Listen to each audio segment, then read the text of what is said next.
Hi students, welcome to the channel Physics with Kiran Kumar.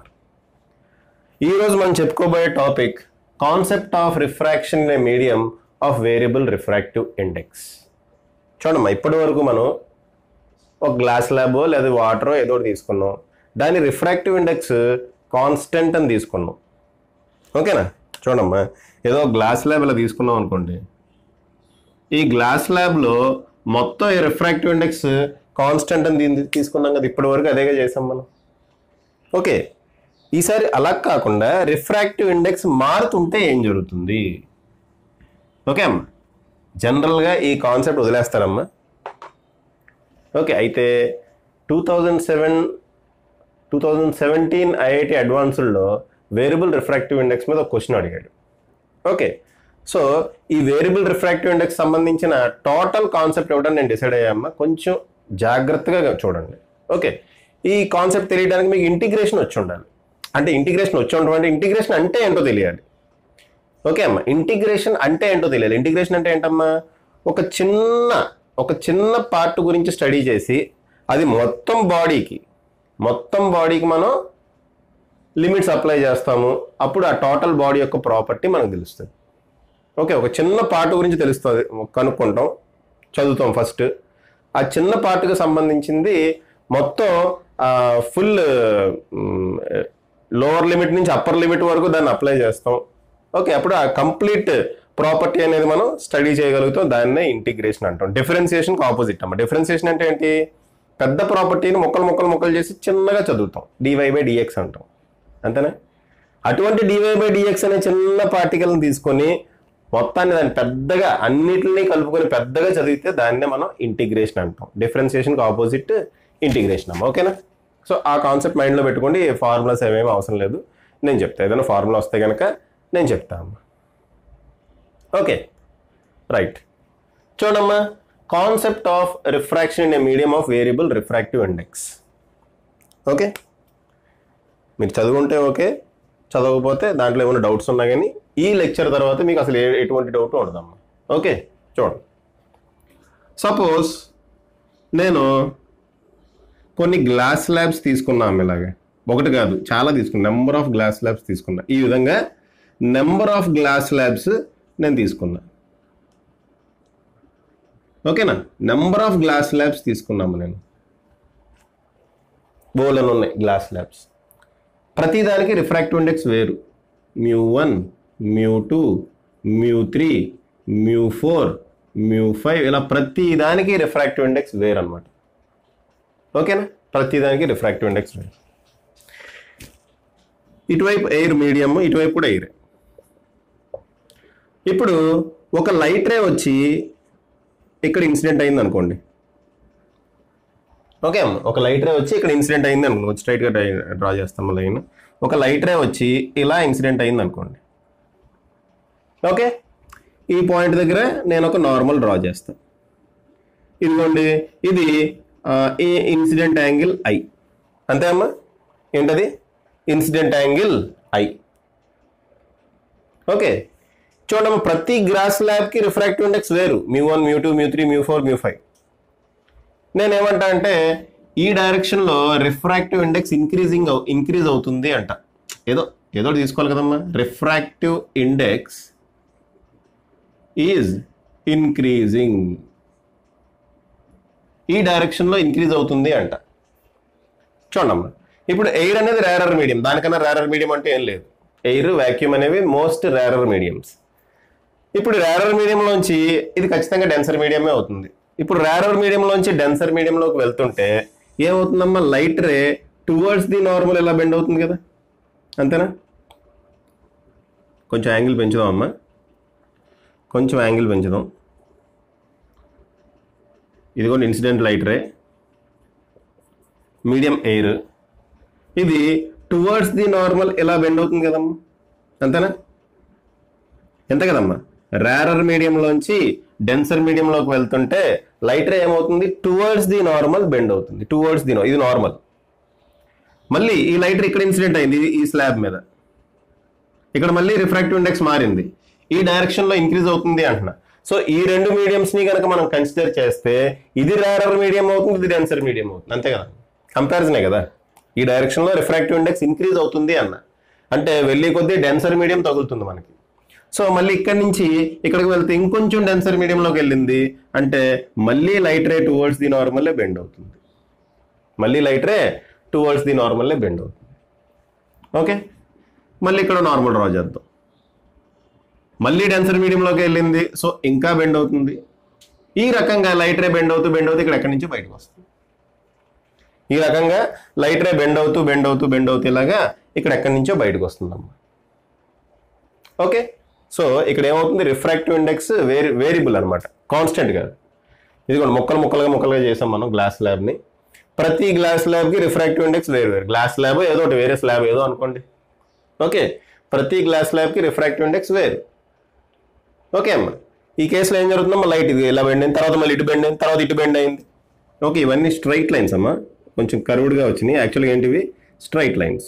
టింగ్, ఇక్కడ కూడా straight లైనే, టింగ్. ఓకే, సో ఇది కేసు.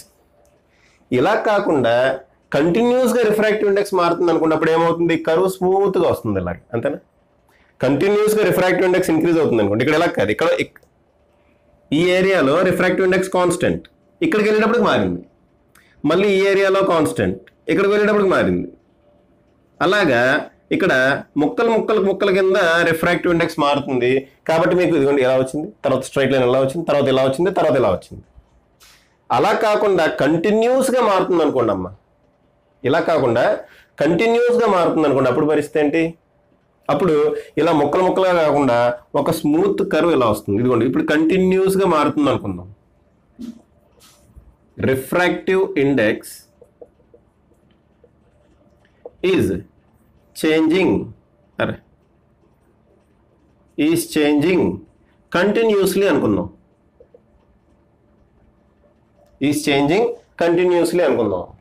ఓకే, చూడండి ఇది ఇలా వస్తుంది, తర్వాత ఇలా వస్తుంది.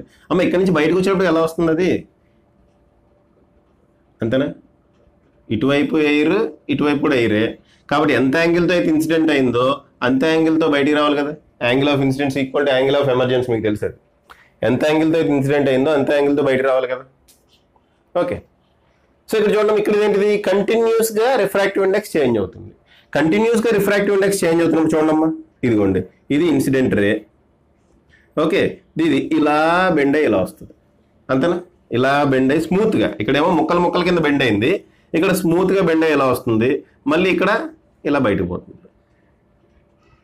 ఇలా స్ట్రైట్ లైన్ రాదులే అమ్మా చెప్తున్నా. ఓకే, జస్ట్ ఓకేనా, అది ఇలా డ్రా చేద్దాం.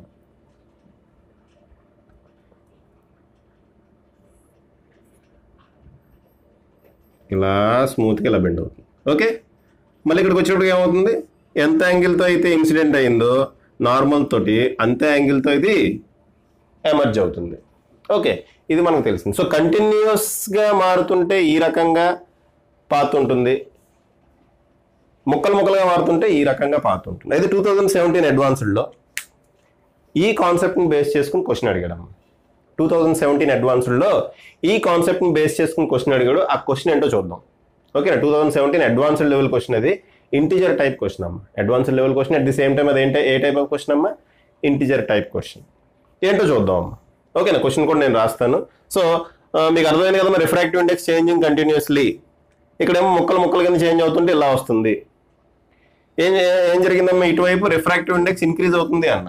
అలా కాకుండా రిఫ్రాక్టివ్ ఇండెక్స్ ఆపోజిట్ డైరెక్షన్లో ఇంక్రీజ్ అవుతుంది అనుకోండి, ఇలాగ. అంటే పైకి వెళ్తుంటే డిక్రీజ్ అవుతుంది అనుకోండి, అప్పుడు ఎలా ఉంటుందమ్మా, అప్పుడు కర్వ్ ఎలా ఉంటుందంటే ఇలా వస్తుంది కర్వ్. ఇక్కడేమో ఎలా వచ్చింది, ఇప్పుడు కర్వ్ ఎలా వస్తుంది. ఓకేనా, కర్వ్ ఎలా వచ్చింది. ఒకవేళ డిక్రీజ్ అవుతుంటే పైకి వెళ్ళి కొద్ది రిఫ్రాక్టివ్ ఇండెక్స్ డిక్రీజ్ అవుతుంటే ఇలా వస్తుంది అనమాట కర్వ్. ఓకేనా. ఓకే, ఏదైనా తీసుకోండి, ఈ కేసు అయినా తీసుకొని ఈ కేసు అయినా తీసుకొని ఎక్స్ప్లెయిన్ చేస్తాం. ఫస్ట్ నేను ఏం చేస్తున్నా అంటే ఈ కేసు తీసుకుంటున్నామా, ఈ కేసు మీద ఐఐటి జేఈలో ఒక క్వశ్చన్ అడిగాడు. ఓకే, ఆ క్వశ్చన్ ఎక్స్ప్లెయిన్ చేస్తాను. సరే అమ్మా, చేద్దాం అది. రైట్, సో పాజ్ చేసి మీకు అర్థమయ్యే విధంగా రాసుకోండి అది. సరే, మీ క్వశ్చన్ జేఈ అడ్వాన్స్డ్ 2017లో అడిగాడమ్మా. ఇంటిజర్ టైప్ క్వశ్చన్ ఇది. జేఈ అడ్వాన్స్డ్ 2017లో అడిగాడు. ఏ టైప్ ఆఫ్ క్వశ్చన్ అమ్మా, integer type question. Integer type question అంటే ఒక ఆన్సర్ వస్తుంది, నెంబర్లో వస్తుంది, సింపుల్గా ఒక ఇంటిజర్ వస్తుంది అనమాట. ఓకేనా? క్వశ్చన్ చూడండి ఒకసారి, చాలా పెద్ద క్వశ్చన్ అమ్మా, అయితే భయపడాల్సింది ఏం లేదు. క్వశ్చన్ చూడండి, ఈ డయాగ్రామ్ కూడా వాడే ఇచ్చాడు. క్వశ్చన్ చూడండి అమ్మా. A monochromatic light is travelling in a medium of refractive index n equal to 1.6. ఒక మోనోక్రోమాటిక్ లైట్ ఉంది ఇదే. It is travelling in a medium of refractive index 1.6. ఈ బయట మీడియం ఎంత? మీడియం రిఫ్రాక్టివ్ ఇండెక్స్ ఎంత? ఎయిర్ కాదు ఇక్కడ. ఓకే, ఇందా మనం ఎక్స్ప్లెయిన్ చేసుకున్నప్పుడు ఎయిర్ చేసుకున్నాం. అయితే ఈ బయట రిఫ్రాక్టివ్ ఇండెక్స్ ఎంతమ్మా? n equal to 1.6. ఓకే, చెప్పండి. It enters a stock of glass layers from the bottom side at an angle 30 degrees. ఇది ఏంటమ్మా? స్టాక్ ఆఫ్ గ్లాస్ లేయర్స్ అంటే గ్లాస్ స్లాబ్స్ అనమాట. ఏమన్నాడు? స్టాక్ ఆఫ్ గ్లాస్ లేయర్స్ అంటే ఏంటి meaning? Glass slabs ఒకదాని మీద ఒకదాని మీద ఒకదాని మీద అలా పెట్టాం అనుకోండి, దాన్ని స్టాక్ అంటాం. స్టాక్ ఆఫ్ గ్లాస్ లేయర్స్ అంటే ఒకదాని మీద ఒకటి ఒకదాని మీద ఒకటి పుస్తకాలు పేరుస్తాం కదా, దాన్ని స్టాక్ ఆఫ్ బుక్స్ అంటాం. ఇక్కడేమో స్టాక్ ఆఫ్ గ్లాస్ లేయర్స్ అన్నాడు. ఓకే, సో అటువంటి స్టాక్లోకి ఈ లైట్ రే ఎంటర్ అవుతుంది. ఎంత యాంగిల్తో అమ్మా? At an angle theta. At an angle theta. Theta అనే యాంగిల్ తోటి ఎంటర్ అవుతుంది. తీటా ఈక్వల్ టు 30 degrees అని ఇచ్చాడు. Okay, the interface of the glass layers are parallel to each other. Interface అంటే ఏంటి? గ్లాస్ లేయర్స్ మధ్యలో బౌండరీ ఒకదానికొకటి ప్యారలల్గా ఉన్నాయి. గ్లాస్ లేయర్స్ మధ్యలో బౌండరీ ఒకదానికొకటి ప్యారలల్గా ఉన్నాయి. ఇంకా the refractive indices of different glass layers are monotonically decreasing as nm equal to n minus m delta n. ప్రతి గ్లాస్ లేయర్ యొక్క రిఫ్రాక్టివ్ ఇండెక్స్ ఏమవుతుందంటమ్మా? మోనోటోనికల్లీ డిక్రీజింగ్ అంటాడు, అంటే కంటిన్యూస్గా డిక్రీజ్ అవుతుంది. ఓకే, ఎలా డిక్రీజ్ అవుతుంది చూడండి. ఈ ఫార్ములా ఇచ్చాడు, nm equal to n minus m delta n. Okay, చూడమ్మా, బయట n, ఇక్కడ nm అంటే mth స్లాబ్ అని. mth స్లాబ్ యొక్క రిఫ్రాక్టివ్ ఇండెక్స్ ఎలా ఉంటుంది అన్నాడు. అయితే ఫస్ట్ స్లాబ్ యొక్క రిఫ్రాక్టివ్ ఇండెక్స్ ఎలా ఉంటుంది అంటే m బదులు 1 పెట్టండి, n మైనస్ డెల్టా n, అంతేనా? సెకండ్ స్లాబ్కి n minus 2 delta n, third స్లాబ్కి n మైనస్ 3 డెల్టా n. ఈ విధంగా స్లాబ్స్ యొక్క రిఫ్రాక్టివ్ ఇండెక్స్ మోనోటోనికల్లీ మారుతుంది అన్నాడు. ఓకే, ఇంకా wear nm is the refractive index of the nth slab and delta n ఎంత అన్నాడమ్మా? 0.1. డెల్టా n వాల్యూ ఎంత? 0.1. Okay, next, the ray is refracted out parallel to the interface between the m minus 1th slab and mth slab. ఈ రే ఇలా వచ్చిందమ్మా, ఇలా వచ్చి ఇలా వచ్చి ఇలా వచ్చి ఇలా వచ్చి ఇక్కడికి వచ్చేటప్పటికి ఈ స్లాబ్కి ప్యారలల్గా అయిపోయింది. ఓకే, ఇన్ కేస్ ఈ స్లాబ్ని దాటింది అనుకోండి, అంటే ఈ స్లాబ్ దాటి ఇక్కడ నుంచి బయటకు వచ్చింది అనుకోండి, ఇక్కడ యాంగిల్ అంతా 30 degrees, కాబట్టి ఇక్కడ కూడా యాంగిల్ 30 degrees అవుతుంది. కానీ అది ఇటువైపుకి రాలేదమ్మా, ఇక్కడే ఇలా వచ్చింది. ఇది ఇటువైపుకి రాలే, ఇక్కడే ఇలా వచ్చేసింది. ఓకే, సో ఈ యాంగిల్ ఈక్వల్ అవ్వదు, ఎందుకంటే ఇక్కడ రిఫ్రాక్టివ్ ఇండెక్స్ వేరు, ఇక్కడ రిఫ్రాక్టివ్ ఇండెక్స్ వేరు, మీడియంస్ వేరు అనమాట. ఓకేనా? ఆ పాయింట్ కూడా క్లియర్గా ఉండండి. The ray is refracted out parallel to the interface between m minus 1th slab and mth slab. చూడమ్మా, ఇది m minus 1th slab, ఇది mth slab. ఈ రెండింటికి మధ్యలో ఇదిగోండి ఈ ఇంటర్ఫేస్కి ప్యారలల్గా ఇలా వచ్చిందంట లైట్ రే. అదే వాడు చెప్పేది, ఈ ఇంటర్ఫేస్కి ప్యారలల్గా లైట్ రే ఇలా వచ్చింది అంటున్నాడు. అర్థమైందమ్మా? Okay, now the ray is refracted out parallel, చదివేసా కదా, from the right side of the stock. Right side of the stock అని ఇటు నుంచి బయటకు వచ్చింది. What is the value of m? ఈ m వాల్యూ ఎంత అని అడుగుతున్నాడు. ఓకే, క్వశ్చన్ ఎంత పెద్దగా ఉంది అది చూసి భయపడగా చూడండి, ఇక్కడ డాటెడ్ లైన్స్ రాశాను అంటే ఇక్కడ నెంబర్ ఆఫ్ స్లాబ్స్ అయ్యే ఉన్నాయి, ఎన్ని ఉన్నాయి మనకు తెలియదు. ఈ mth స్లాబ్ అనేది ఎన్నోది అనేది మనకు కావాలి. ఓకే, ఈ mth స్లాబ్ అనేది ఎన్నోది అనేది మనకు కావాలి. ఓకేనా? చాలా చాలా ఈజీ క్వశ్చన్ అమ్మ ఇది. క్వశ్చన్ ఎంత పెద్దగా ఉంది కానీ నిజానికి ఈజీ క్వశ్చన్. మనం ఏం అప్లై చేస్తామంటే ఇక్కడ స్నెల్స్ లా అప్లై చేస్తాం, అంతే, ఫినిష్. స్నెల్స్ లా ఏంటి? μ1 sin θ1 is equal to μ2 sin θ2. Finish, అయిపోయింది. అదే μ1 sin θ1 ఈక్వల్ టు μ2 sin θ2. ఇక్కడ μ1 అంటే n, ఇక్కడ μ1 అంటే ఇక్కడ ఎంటర్ అవుతుందమ్మా, ఇక్కడ μ1 అంటే ఏంటి? n. సో n sin θ ఎంతమ్మా? 30 degrees వాడు ఇచ్చాడు. 30 degrees is equal to μ2 μ2 అంటే మనకి ఇక్కడ కావాలి కదా యాక్చువల్గా. సో ఈ మధ్యలో ఎక్కడ తీసుకున్నా పర్వాలేదమ్మా, స్నెల్స్లో ఎక్కడైనా అప్లై చేయొచ్చు. ఈ యాంగిల్ దగ్గర కూడా అప్లై చేయొచ్చు. సో నేను ఎక్కడ అప్లై చేస్తాను, స్నెల్స్లో ఎక్కడ అప్లై చేస్తాను, ఎందుకంటే నాకు m వాల్యూ కావాలి కదా. ఇక్కడ అప్లై చేయడం వల్ల ఉపయోగం లేదు. సో నేను ఎక్కడ అప్లై చేస్తాను, అప్లై చేస్తే ఓకే μ2 అంటే ఏంటి, μ2 అంటే ఈ స్లాబ్. ఓకే, ఆ స్లాబ్ యొక్క రిఫ్రాక్టివ్ ఇండెక్స్ ఎంత, n minus m delta n, అంతేనా. సైన్ θ2 ఎంతమ్మా, సైన్ θ2 ఎంత చెప్పండి, సైన్ θ2 చూడమ్మా ఇది ఎంత, ఒక నిమిషం, ఇది ఈ రిఫ్రాక్టివ్ ఇండెక్స్లోకి వస్తుంది కదా. సో దిస్ ఈ రెండు చూడండి. Okay, n sine θ should be equal to n minus m delta n sine. ఈ యాంగిల్ ఎంతమ్మా, నార్మల్తో ఎంత యాంగిల్ చేస్తుంది, ఇది 90 degrees అయినా, నార్మల్తో ఎంత యాంగిల్ చేస్తుంది, 90 degrees అయినా. సో ఇక్కడ ఏం రాయాలి, సైన్ 90 degrees అంతే. దీన్ని సాల్వ్ చేస్తే అయిపోయినట్టే, అయిపోయిందమ్మా, వచ్చింది. ఓకేనా, n వాల్యూ ఎంతమ్మా 1.6 ఇంటూ సైన్ 30 అంటే 1/2 ఈక్వల్ టు ఇది 1.6 minus m into delta n అంటే 0.1 అని ఇచ్చాడు ఇక్కడ. డెల్టా n అంటే 0.1, సైన్ 90 degrees 1. ఓకే, అయిపోయింది. ఇదేమవుతుంది, 0.8 టైమ్స్ క్యాన్సిల్ అవుతుంది. ఓకే, ఇది తీసుకొద్దాం, మైనస్ 0.1m ఇటు తీసుకొద్దాం, అప్పుడు ఏమవుతుంది, ప్లస్ 0.1m అవుతుంది. దీన్ని తీసుకెళ్దాం, అప్పుడు 1.6 minus 0.8 which is equal to 0.8. ఓకేనా. సో 0.1m ఈక్వల్ టు 0.8 వచ్చింది అంటే 1 0.8లో 8 టైమ్స్ క్యాన్సిల్ అవుతుంది. సో m వాల్యూ ఎంతమ్మా, m అంతే అమ్మా, that is the answer. m value ఎంత, 8. ఓకే అమ్మా, అర్థమైందా. సో పాజ్ చేసి క్వశ్చన్తో పాటు రాసుకోండి అమ్మా. జేఈ అడ్వాన్స్డ్ 2017లో అడిగాడు. ఓకే, ఇదేంటిది, స్లాబ్స్ పరంగా పెట్టాడు. నెక్స్ట్ మనం రిఫ్రాక్టివ్ ఇండెక్స్ కంటిన్యూస్గా మారుతుంటే ఏం జరుగుతుంది, చాలా జాగ్రత్తగా చూడాలమ్మా. ఓకేనా, పాజ్ చేసి రాసుకోండి.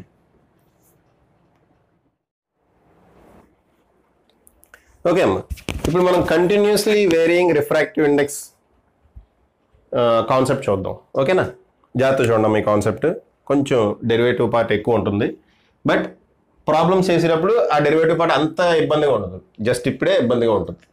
ఓకేనా, సరే చూడండి. ఇది ఒక స్లాబ్. ఓకే, ఇటువైపు మీడియం ఎయిర్, ఇటువైపు కూడా మీడియం ఎయిర్. ఓకే, ఇది ఒక స్లాబ్, ఇటువైపు మీడియం ఎయిర్, ఇటువైపు కూడా మీడియం ఎయిర్. Okay, right. ఇప్పుడు ఒక లైట్ రే వచ్చి ఇలా ఇన్సిడెంట్ అయింది. ఇక్కడ నార్మల్ ఇది అనుకుందాం, లైట్ రే వచ్చి ఇలా ఇన్సిడెంట్ అయింది, ఇది నార్మల్ ఇది అనుకుందాం. ఈ యాంగిల్ని మనం ఆల్ఫా అనుకుందాం. యాంగిల్ ఏమనుకున్నాం అమ్మా, ఆల్ఫా. ఓకే, ఇప్పుడు ఇది రిఫ్రాక్టివ్ ఇండెక్స్ ఈ డైరెక్షన్లో ఇంక్రీజ్ అవుతుంది. Okay, refractive index positive Y డైరెక్షన్లో రిఫ్రాక్ట్. ఇది ఒకసారి మనం యాక్సిస్ కూడా డ్రా చేద్దామా, ఎక్స్ యాక్సిస్ వై యాక్సిస్ అని. ఓకే, యాక్సిస్ కూడా డ్రా చేద్దాం, ఎక్స్ యాక్సిస్ వై యాక్సిస్ అని. సరేనా,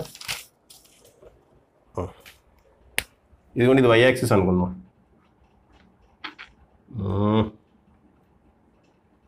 ఇది వై యాక్సిస్ అనుకుందాం, ఇది ఈ డైరెక్షన్లో ఎక్స్ యాక్సిస్. ఓకే, మన ఇష్టం, మనం తీసుకున్నాం అంతే, X axis Y axis. Okay, right. ఇప్పుడు ఆల్ఫా అనే యాంగిల్ తోటి లైట్ రే దీంట్లోకి ఎంటర్ అవుతుంది. వై ఈ డైరెక్షన్లో మ్యూ ఏమో ఇంక్రీజింగ్. మ్యూ అంటే ఏంటమ్మా, రిఫ్రాక్టివ్ ఇండెక్స్ ఇంక్రీజింగ్, అది కాన్స్టెంట్ కాదు. మ్యూ అనేది ఇంక్రీజింగ్, రిఫ్రాక్టివ్ ఇండెక్స్ అనేది ఇంక్రీజింగ్, బట్ అది కాన్స్టెంట్ కాదు. అయితే it is a function of ఏ డైరెక్షన్లో ఇంక్రీజ్ అవుతుంది, వై డైరెక్షన్లో ఇంక్రీజ్ అవుతుంది, నెక్స్ట్ డైరెక్షన్లో కాదు. ఓకేనా, ఏ డైరెక్షన్లో ఇంక్రీజ్ అవుతుందమ్మా, వై డైరెక్షన్లో ఇంక్రీజ్ అవుతుంది. So mu is a function of y అని రాస్తా, ఇలా రాస్తా. యాక్చువల్గా మీకు ఇచ్చే క్వశ్చన్లో ఇది ఇచ్చేస్తాడమ్మా, mu is a function of y అంటే వైలో ఏదో ఒక ఈక్వేషన్ ఇస్తాడు. ఓకే, సో నాకు ఏమేమి ఇచ్చాడు, ఇక్కడ యాంగిల్ ఆల్ఫా ఇచ్చాడు, mu equal to F of why. Mu value కూడా ఇవ్వలే, మ్యూ వాల్యూ చేంజింగ్. ఎక్కడ ఇస్తాడు, కంటిన్యూస్గా చేంజ్ అవుతుంది, ప్రతి పాయింట్ దగ్గర మ్యూ వాల్యూ కంటిన్యూస్గా చేంజ్ అవుతుంది. దాన్ని mu equal to F of y అని చెప్పి ఒక ఫంక్షన్ ఇస్తాడు, క్వశ్చన్లో ఇస్తాడు. సో ప్రస్తుతానికి మనం ఎఫ్ ఆఫ్ వై అని రాసుకుందాం. ఇంకేం చెప్తున్నామా, మ్యూ ఈ డైరెక్షన్లో ఇంక్రీజ్ అవుతుంది, mu is increasing in this direction. కాబట్టి లైట్ రే ఎలా ఎంటర్ అవుతుందమ్మా, అంటే లైట్ రే ఏ పాత్ తీసుకుంటే ఇందా చూసాం కదా మనం, ఇంతకుముందు చూసాం లైట్ రే ఏ పాత్లో వెళ్తుందో. ఎలా వెళ్తుంది? ఇదిగోండి ఇలా ఇలా ఇలా ఇలా ఇలా ఇలా ఇలా ఇలా ఇలా ఇలా వస్తుంది. ఓకే, అంతేనమ్మా? ఓకే, లైట్ రే ఓకే ఈ డైరెక్షన్లో ఇలా వెళ్తుంది, ఇలా వెళ్తుంది, ఇలా వెళ్తుంది, ఇలా వెళ్తుంది, కంటిన్యూస్గా బెండ్ అవుతూ ఉంటుందమ్మా లైట్. ఓకే, లైట్ కంటిన్యూస్గా బెండ్ అవుతూ వెళ్తుంది, కంటిన్యూస్గా బెండ్ అవుతూ లైట్ ఇలా బయటకు వస్తుంది. బయటకు వచ్చినప్పుడు ఎలా వస్తుంది? బయటకు వచ్చినప్పుడు ఎలా వస్తుందమ్మా? ఇది ఎంత యాంగిల్ అయితే చేస్తుందో అంతే యాంగిల్తో, ఆల్ఫా అనే యాంగిల్ తోటి బయటకు వస్తుంది. అది మనకు తెలుసు, ఎందుకంటే ఇటువైపు మీడియం ఎయిరే. ఓకే, సో ఈ రకంగా వెళ్ళింది. మన ఎయిమ్ ఏంటంటే ఈ లైట్ రే పాత్ ఉంది కదా, ఆ పాత్కి ఈక్వేషన్ రాబట్టమే మన ఎయిమ్ అమ్మ. అంతే, మన ఎయిమ్ ఏంటి?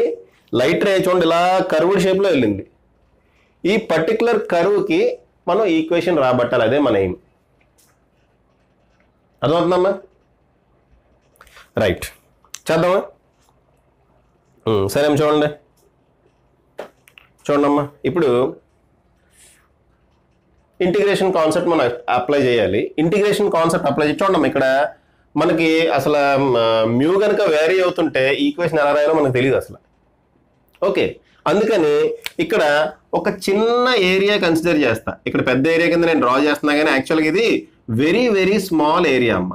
ఓకే, అంటే మీకు కనపడాలి కాబట్టి పెద్దగా డ్రా చేస్తున్నాను, నిజానికి ఇది వెరీ వెరీ స్మాల్ ఏరియా,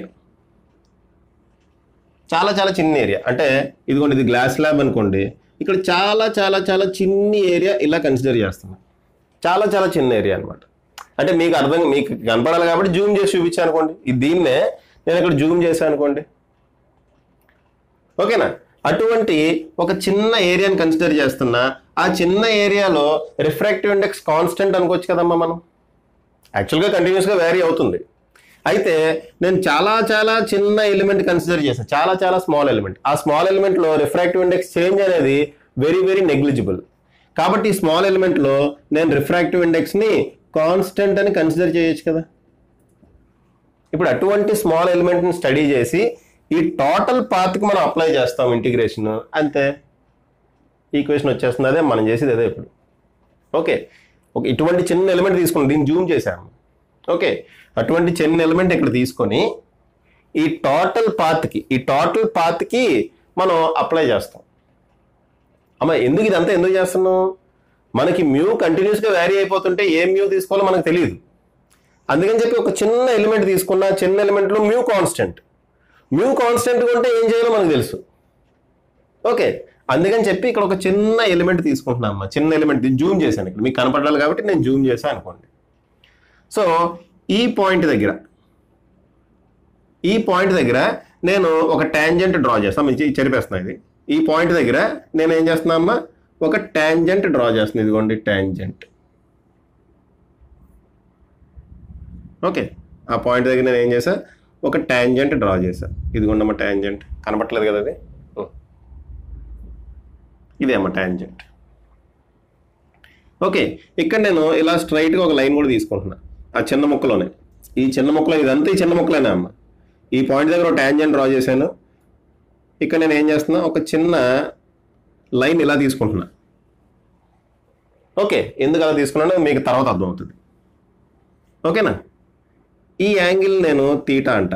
ఇక్కడ రిఫ్రాక్టివ్ ఇండెక్స్ మ్యూ అనుకున్నాం. ఈ పాయింట్ దగ్గర ఈ చిన్న ఎలిమెంట్ దగ్గర రిఫ్రాక్టివ్ ఇండెక్స్ ఏమంటున్నా అమ్మా, మ్యూ. సో ఈ చిన్న ఎలిమెంట్ దగ్గర రిఫ్రాక్టివ్ ఇండెక్స్ ఏమంటున్నాను, మ్యూ. ఈ ట్యాంజెంట్ ఇదిగోండి ఈ లైన్తో ఎంత యాంగిల్ చేస్తుంది, తీటా అనే యాంగిల్ చేస్తుంది. ఓకే, ఇక్కడ ఒక చిన్న ట్రయాంగిల్ కన్సిడర్ చేస్తాను. ఇదంతా ఈ చిన్న ముక్కలోనే ఇక్కడ నేను ఒక చిన్న ట్రయాంగిల్ కన్సిడర్ చేస్తున్నా. ఓకే, చిన్న ట్రయాంగిల్, ఇంకా చిన్న చేయాలి యాక్చువల్గా అయితే, ఎందుకంటే ఈ కరువు స్ట్రైట్ లైన్ వచ్చేలా చూసుకోవాలి. చిన్న దాంట్లో కన్సిడర్ చేస్తే ఈ కరువు యాక్చువల్గా ఇది కరువు అమ్మ, స్ట్రైట్ లైన్ కాదు. మనం చిన్నది తీసుకున్నాం కాబట్టి ఇది స్ట్రైట్ లైన్ కింద మనం అప్రాక్సిమేట్ చేసుకోవచ్చు. ఓకేనా? ఎందుకు అది చేశాను చెప్పండి. ఎందుకు చేశానంటే ఇది ఏంటమ్మా, నేను డ్రా చేసింది ఏంటి యాక్చువల్గా ఒక ట్యాంజెంట్. ఇదేంటి ఒక ట్యాంజెంట్. ఈ ట్యాంజెంట్ యొక్క స్లోప్ కట్టడానికి ట్రై చేస్తున్నాను నేను.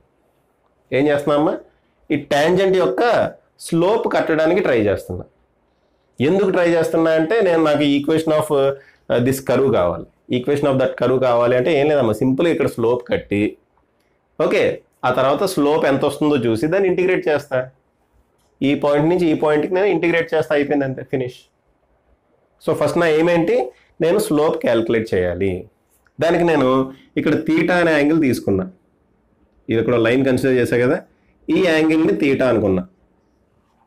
ఓకే అమ్మా, క్లియర్గా కనబడుతుంది అది, రైట్. ఓకే, ఈ లెంగ్త్ dy అనుకుంటా, ఈ లెంగ్త్ని dx అనుకుంటా, సారీ ఈ లెంగ్త్ని dx అనుకుంటా, అంటే ఈ డైరెక్షన్లో x కదా, కాబట్టి ఈ లెంగ్త్ dx అనుకున్నా, ఈ లెంగ్త్ dy అనుకున్నా.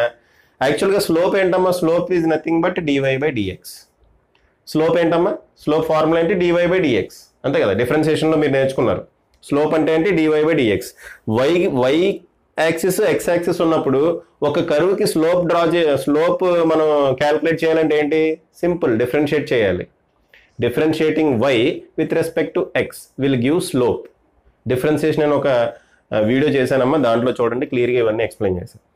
ఓకే, dy బై dx ఏమిస్తుందమ్మా, స్లోప్. dy బై dx ఏమిస్తుంది, స్లోప్. ఓకే, సో ఈ చిన్ని ట్రయాంగిల్ నుంచి tan θ ఈక్వల్ టు ఎంత అది క్యాల్కులేట్ చేస్తున్నా. tan θ ఈక్వల్ టు ఎంత, tan θ అంటే ఏంటి, opposite side by adjacent side. Opposite side ఏమో dx, adjacent side dy. Opposite side ఎంతమ్మా, dx, అడ్జసెంట్ సైడ్ dy.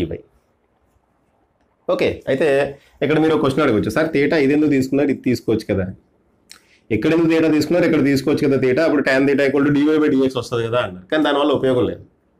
ఎందుకు చెప్పండి, నేను స్నెల్స్లా అప్లై చేయాలమ్మా. స్నెల్స్లా అప్లై చేసేటప్పుడు నార్మల్తో ఎంత యాంగిల్ చేస్తుందో నాకు కావాలి, అంతేనా. ఏదైనా ఒక పాయింట్ దగ్గర స్నెల్స్లా అప్లై చేయాలి. స్నెల్స్లా ఏంటి, μ1 sin θ1 ఈక్వల్ టు μ2 sin θ2. అక్కడ θ1 θ2 ఏం యాంగిల్స్ అమ్మా, ఎవరితో చేస్తున్న యాంగిల్స్ అవి, నార్మల్తో చేస్తున్న యాంగిల్స్. ఓకే, సో నేను ఇది తీసుకున్నాను అనుకోండి, నార్మల్ ఇటు ఉంది, నార్మల్ ఇటు ఉంది. నేను ఈ యాంగిల్ తీసుకున్నాను అనుకోండి, హారిజాంటల్తో చేస్తున్న యాంగిల్ వస్తుంది, నాకు నార్మల్తో చేసే యాంగిల్ రాదు. అందుకని చెప్పి నేను దీంతో ఈ యాంగిల్ తీటా అని తీసుకున్నాను. ఓకేనా, క్లియర్ అమ్మా, కాన్సెప్ట్ క్లియర్ అది. ఓకే, అర్థం కాలేదా, మళ్ళీ చెప్తాను. ఇక్కడ ఏ యాంగిల్ తీసుకున్నా అమ్మా, ఇదిగోండి, ఇది నార్మల్, ఇన్సిడెంట్ రే ఇది.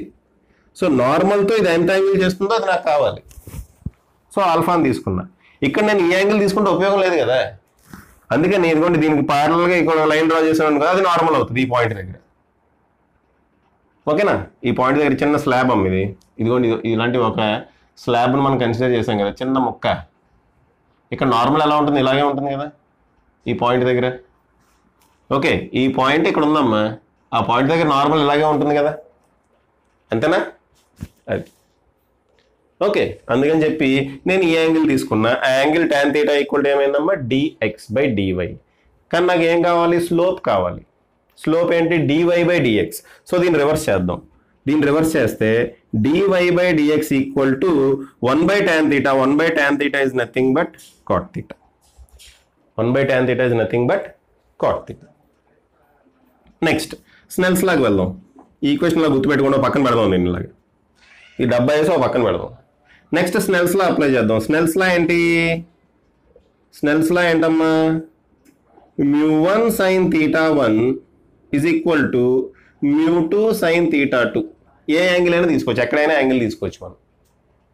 అయితే నేను ఇక్కడ ఆర్బిటరీగా ఏదో ఒక చిన్న పాయింట్ కన్సిడర్ చేశాను, అక్కడ యాంగిల్ తీసుకుంటున్నా కాబట్టి నేను ఇక్కడ తీసుకుంటా. ఓకేనా, μ1 sin θ1 అంటే ఇక్కడ తీసుకుందాం. ఫస్ట్ μ1 అంటే ఏంటి, ఇక్కడ ఎయిర్ కాబట్టి μ1 1 sin θ1 ఎంతమ్మా, ఆల్ఫా. సో ఇక్కడ సింపుల్గా సైన్ ఆల్ఫా రాస్తా. సింపుల్గా రాసామమ్మా, సైన్ ఆల్ఫా. ఓకే, నెక్స్ట్ μ2 అంటే మ్యూ. నిజానికి మ్యూ చేంజింగ్ అమ్మ, ఈ చిన్న మొక్క దగ్గర మ్యూ కాన్స్టెంట్ అన్నాను, సో ఆ చిన్న మొక్క దగ్గర మ్యూ రాస్తుంది. చూసారా అమ్మ, ఎందుకు ఆ చిన్న మొక్క కన్సిడర్ చేశానో మీకు అర్థమైందా. మ్యూ కాన్స్టెంట్గా ఉన్నప్పుడే మనం ఈ ఫార్ములా రాయగలం. మ్యూ కాన్స్టెంట్గా లేకుండా వ్యారీ అవుతుంది అనుకోండి, ఈ ఫార్ములా రాయలేం, అందుకని రాసి. ఓకేనా, ఓకే. sin θ2 ఇక్కడ యాంగిల్ ఎంతమ్మా, ఓన్లీ తీటా, కాబట్టి నేను ఏం రాస్తా, sin θ అని రాస్తా. ఓకే, నేను ఏం రాస్తున్నాను, sin θ రాస్తాను. సరే, స్టార్టింగ్లో నాకు రెండు విషయాలు తెలుసు. ఏంటవి? ఒకటి ఇక్కడ యాంగిల్ ఆల్ఫా అని, ఒకటి ఇక్కడ యాంగిల్ ఆల్ఫా అని, రెండోది mu equal to F of y అని. ఈ రెండే తెలుసు. ఓకే అమ్మా, నాకు రెండు విషయాలు తెలుసు. ఏంటవి? ఒకటి నాకు స్టార్టింగ్లో ఏం తెలుసు? రెండు విషయాలు తెలుసు. ఒకటి ఇన్సిడెంట్ యాంగిల్ ఆల్ఫా, రెండోది రిఫ్రాక్టివ్ ఇండెక్స్ మ్యూ. ఈ రెండు విషయాలు తెలుసు నాకు. ఓకేనా? సో నాకు ఫైనల్గా వచ్చే దాంట్లో ఈ తీటాలు గాడిదగుడ్డు ఏమి ఉండకూడదు. ఏముండాలి? ఆల్ఫా ఉండాలి, ఇంకోటి mu equal to F of y ఉండాలి, అంతే. ఓకే అమ్మా, ఫైనల్గా నాకు వచ్చే రిజల్ట్లో ఏముండాలమ్మా? నాకు ఈ రెండే ఉండాలి. ఆల్ఫా ఉండాలి, ఇంకోటి ఎఫ్ ఆఫ్ వై ఉండాలి, అంతేనా? సో నేను ఏం చేస్తాను? తీటాను ఎలిమినేట్ చేయడానికి ట్రై చేస్తాను ప్రతిసారి. సో దీని నుంచి సైన్ తీటా ఈక్వల్ టు ఏం రాయొచ్చమ్మా? Sine theta equal to sine alpha by mu అని రాయొచ్చా? సో ఎక్కడైనా నాకు డెరివేషన్లో సైన్ తీటా కనపడింది అనుకోండి, ఏం రాస్తాను? సైన్ ఆల్ఫా బై మ్యూ రాస్తాను. Okay, next cos theta is equal to square root of 1 minus sine square theta అయినా. Cos theta equal to square root of 1 minus sine square theta కదా. Okay, so నేను ఏం చేస్తా? Sine square theta బదులు ఇది పెడతా, sine square alpha by mu square అవుతుంది, అంతేనా? So square root of 1 minus sine square alpha by mu square. Okay, నేను ఇక్కడ ఎల్సిఎం తీసి ఇదంతా చేశాను అనుకోండి, ఏమవుతుంది? కాస్ తీటా ఈక్వల్ టు ఏమొస్తుంది? ఎక్కడ రాయను? ఈ పైన రాయనా? ఇక్కడ రాయనా? కాస్ తీటా ఈక్వల్ టు ఏమొస్తుంది? ఇక్కడ మ్యూ స్క్వేర్ ఎల్సిఎం తీస్తా అమ్మా. సో మ్యూ స్క్వేర్ ఎల్సిఎం తీసా, 1 మైనస్ సైన్ స్క్వేర్ ఆల్ఫా అంటే ఇక్కడ mu square minus sine square alpha వస్తుంది, స్క్వేర్ రూట్ వస్తుంది. కింద మ్యూ స్క్వేర్ ఉంది, స్క్వేర్ రూట్ నుంచి బయటకు వస్తే మ్యూ అవుతుంది. Therefore square root of mu square minus sine square alpha by mu. So cos theta బదులు ఏం రాసుకోవచ్చు? డెరివేషన్లో ఎక్కడైనా సైన్ తీటా వచ్చింది అనుకోండి, సైన్ ఆల్ఫా బై మ్యూ రాయాలి. కాస్ తీటా వచ్చింది అనుకోండి, ఇదిగోండి ఇది రాసుకోవాలి. అర్థమవుతున్నాం ఎందుకు ఇదంతా చేస్తున్నాం? నాకు అసలు తీటా వాల్యూ తెలియదు, ఆర్బిట్రరీగా తీసుకున్నా. తీటా కూడా చేంజ్ అవుతున్నాం, ఎప్పటికప్పుడు ఇలా చేంజ్ అవుతుంది తీటా. ఈ టాంజెంట్ స్లోప్ ఇలా మారుతూ ఉంటుంది కదా, సో తీటా వాల్యూ కూడా చేంజ్ అవుతుంది. సో ఆ తీటా వాల్యూ లేకుండా చేయాలి నేను. తీటా అనేది కూడా వేరియబుల్, తీటా అనేది లేకుండా చేయాలి. ఇవ్వలేదు అసలు నాకు క్వశ్చన్లో తీటా ఇవ్వలేదు. ఓకే, అందుకని తీటా ఎలిమినేట్ చేయడానికి ట్రై చేస్తున్నా. సరే, మన ఏమేంటి అసలు యాక్చువల్గా క్యాలిక్యులేట్ చేస్తుంది? D y by d x. D y by dx equal to ఏంటమ్మా? Cot theta. కాట్ తీటాని ఎలా రాసుకోవచ్చు? Cos theta by sine theta. Okay, so d y by dx equal to cos theta అంటే ఇదిగోండి ఇక్కడ ఉంది, square root of mu square minus sine square alpha divided by mu whole divided by sine theta అంటే sine alpha by mu. Sine alpha by mu. Mu cancel, కాబట్టి d y by dx equal to ఏమొచ్చిందమ్మా? D y by d x okay, square root of mu square minus sine square alpha divided by sine alpha. Okay, mu అంటే ఏంటి? F of why. Mu అంటే ఏంటి? F of y. అది substitute చేసేయండి. So d y by dx equal to square root of f of y minus sine square alpha by sine alpha. Slope వచ్చేసిందమ్మా. Sorry, ఇక్కడ whole square రాయాలిగా, f of y whole square రాయాలి కదా, ఎందుకంటే mu square ఉంది కదా. Mu square ఉంది కాబట్టి f of y whole square రాయాలి. ఈ ఫార్ములా గుర్తుపెట్టుకోవాల్సిన అవసరమే లేదు, కంగారు పడకండి అమ్మ. ఈ ఫార్ములాస్ ఇవన్నీ చూసి కంగారు పడకండి. ప్రొసీజర్ ఎలా చేయాలి అనేది చెప్పాను నేను. ఓకే, ఈ ప్రొసీజర్ అమ్మ, ఇది అంతే. ఇది ఎలా చేయాలనేది ప్రొసీజర్. ఓకేనా? ఇదిగోండి ఈ రకంగా స్లోప్ వస్తుంది. మనకు కావాల్సింది ఏంటి? ఈ కర్వ్ యొక్క ఈక్వేషన్ కావాలి. ఈక్వేషన్ కావాలంటే ఏం చేయక్కర్లే, దీన్ని ఇంటిగ్రేట్ చేయడమే. డిఎక్స్ అటు తీసుకెళ్ళండి, దీన్ని ఇటు తీసుకురండి. ఇది వైల్లో ఉంది కదా, ఇది ఇటు తీసుకురండి. తీసుకొచ్చిన తర్వాత ఇంటిగ్రేషన్ చేయడమే. ఓకే, ఇంటిగ్రేషన్ చేస్తే ఆటోమేటిక్గా ఈక్వేషన్ వస్తుంది. అయితే ఇప్పుడు మనం ఇంటిగ్రేషన్ చేయట్లేదు, ఎందుకంటే మనకి mu equal to F of I function ఏంటని తెలియదు. నెక్స్ట్ మనం ప్రాబ్లం చేస్తాం దీని మీద, దీనికి సంబంధించిన ప్రాబ్లం చేస్తాం, అక్కడ మీకు అర్థమవుతుంది. అక్కడ మొత్తం అన్ని కాన్సెప్ట్స్ క్లియర్ అవుతాయమ్మా. ఓకే, నేను ప్రొసీజర్ ఎలా చేయాలనేది మాత్రమే చెప్పా ఇక్కడ. ఓకే, దీని ఈక్వేషన్, ఈ కర్వ్ యొక్క ఈక్వేషన్ రాబట్టడానికి ప్రొసీజర్ మాత్రమే చెప్పాను. దీని తర్వాత ఏం చేయాలి? మనం ఇంటిగ్రేట్ చేయాలి. ఓకే, కింద రాయండి. మీరు ఏ రాస్తారు? On integrating the above equation we get the equation of curve అంతే. On integrating the above equation we get the equation of curve అని రాస్తారు.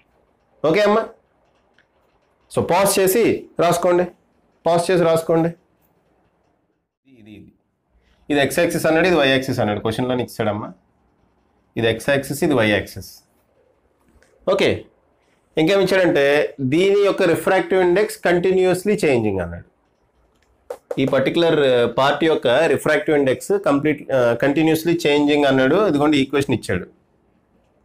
Mu is a function of y అన్నాడు. ఏమన్నాడు? Mu is a function of y and it is equal to k y power 3/2 + 1 whole power half where k equal to 1.0 m power -3/2 అని information ఇచ్చాడమ్మా. మ్యూ గురించిన information ఇచ్చాడు. Okay, దీంట్లో k value ఉంది, ఆ కే వాల్యూ కూడా బయట ఇచ్చాడు. ఓకే అమ్మా, సరే ఇక్కడ చూడండి.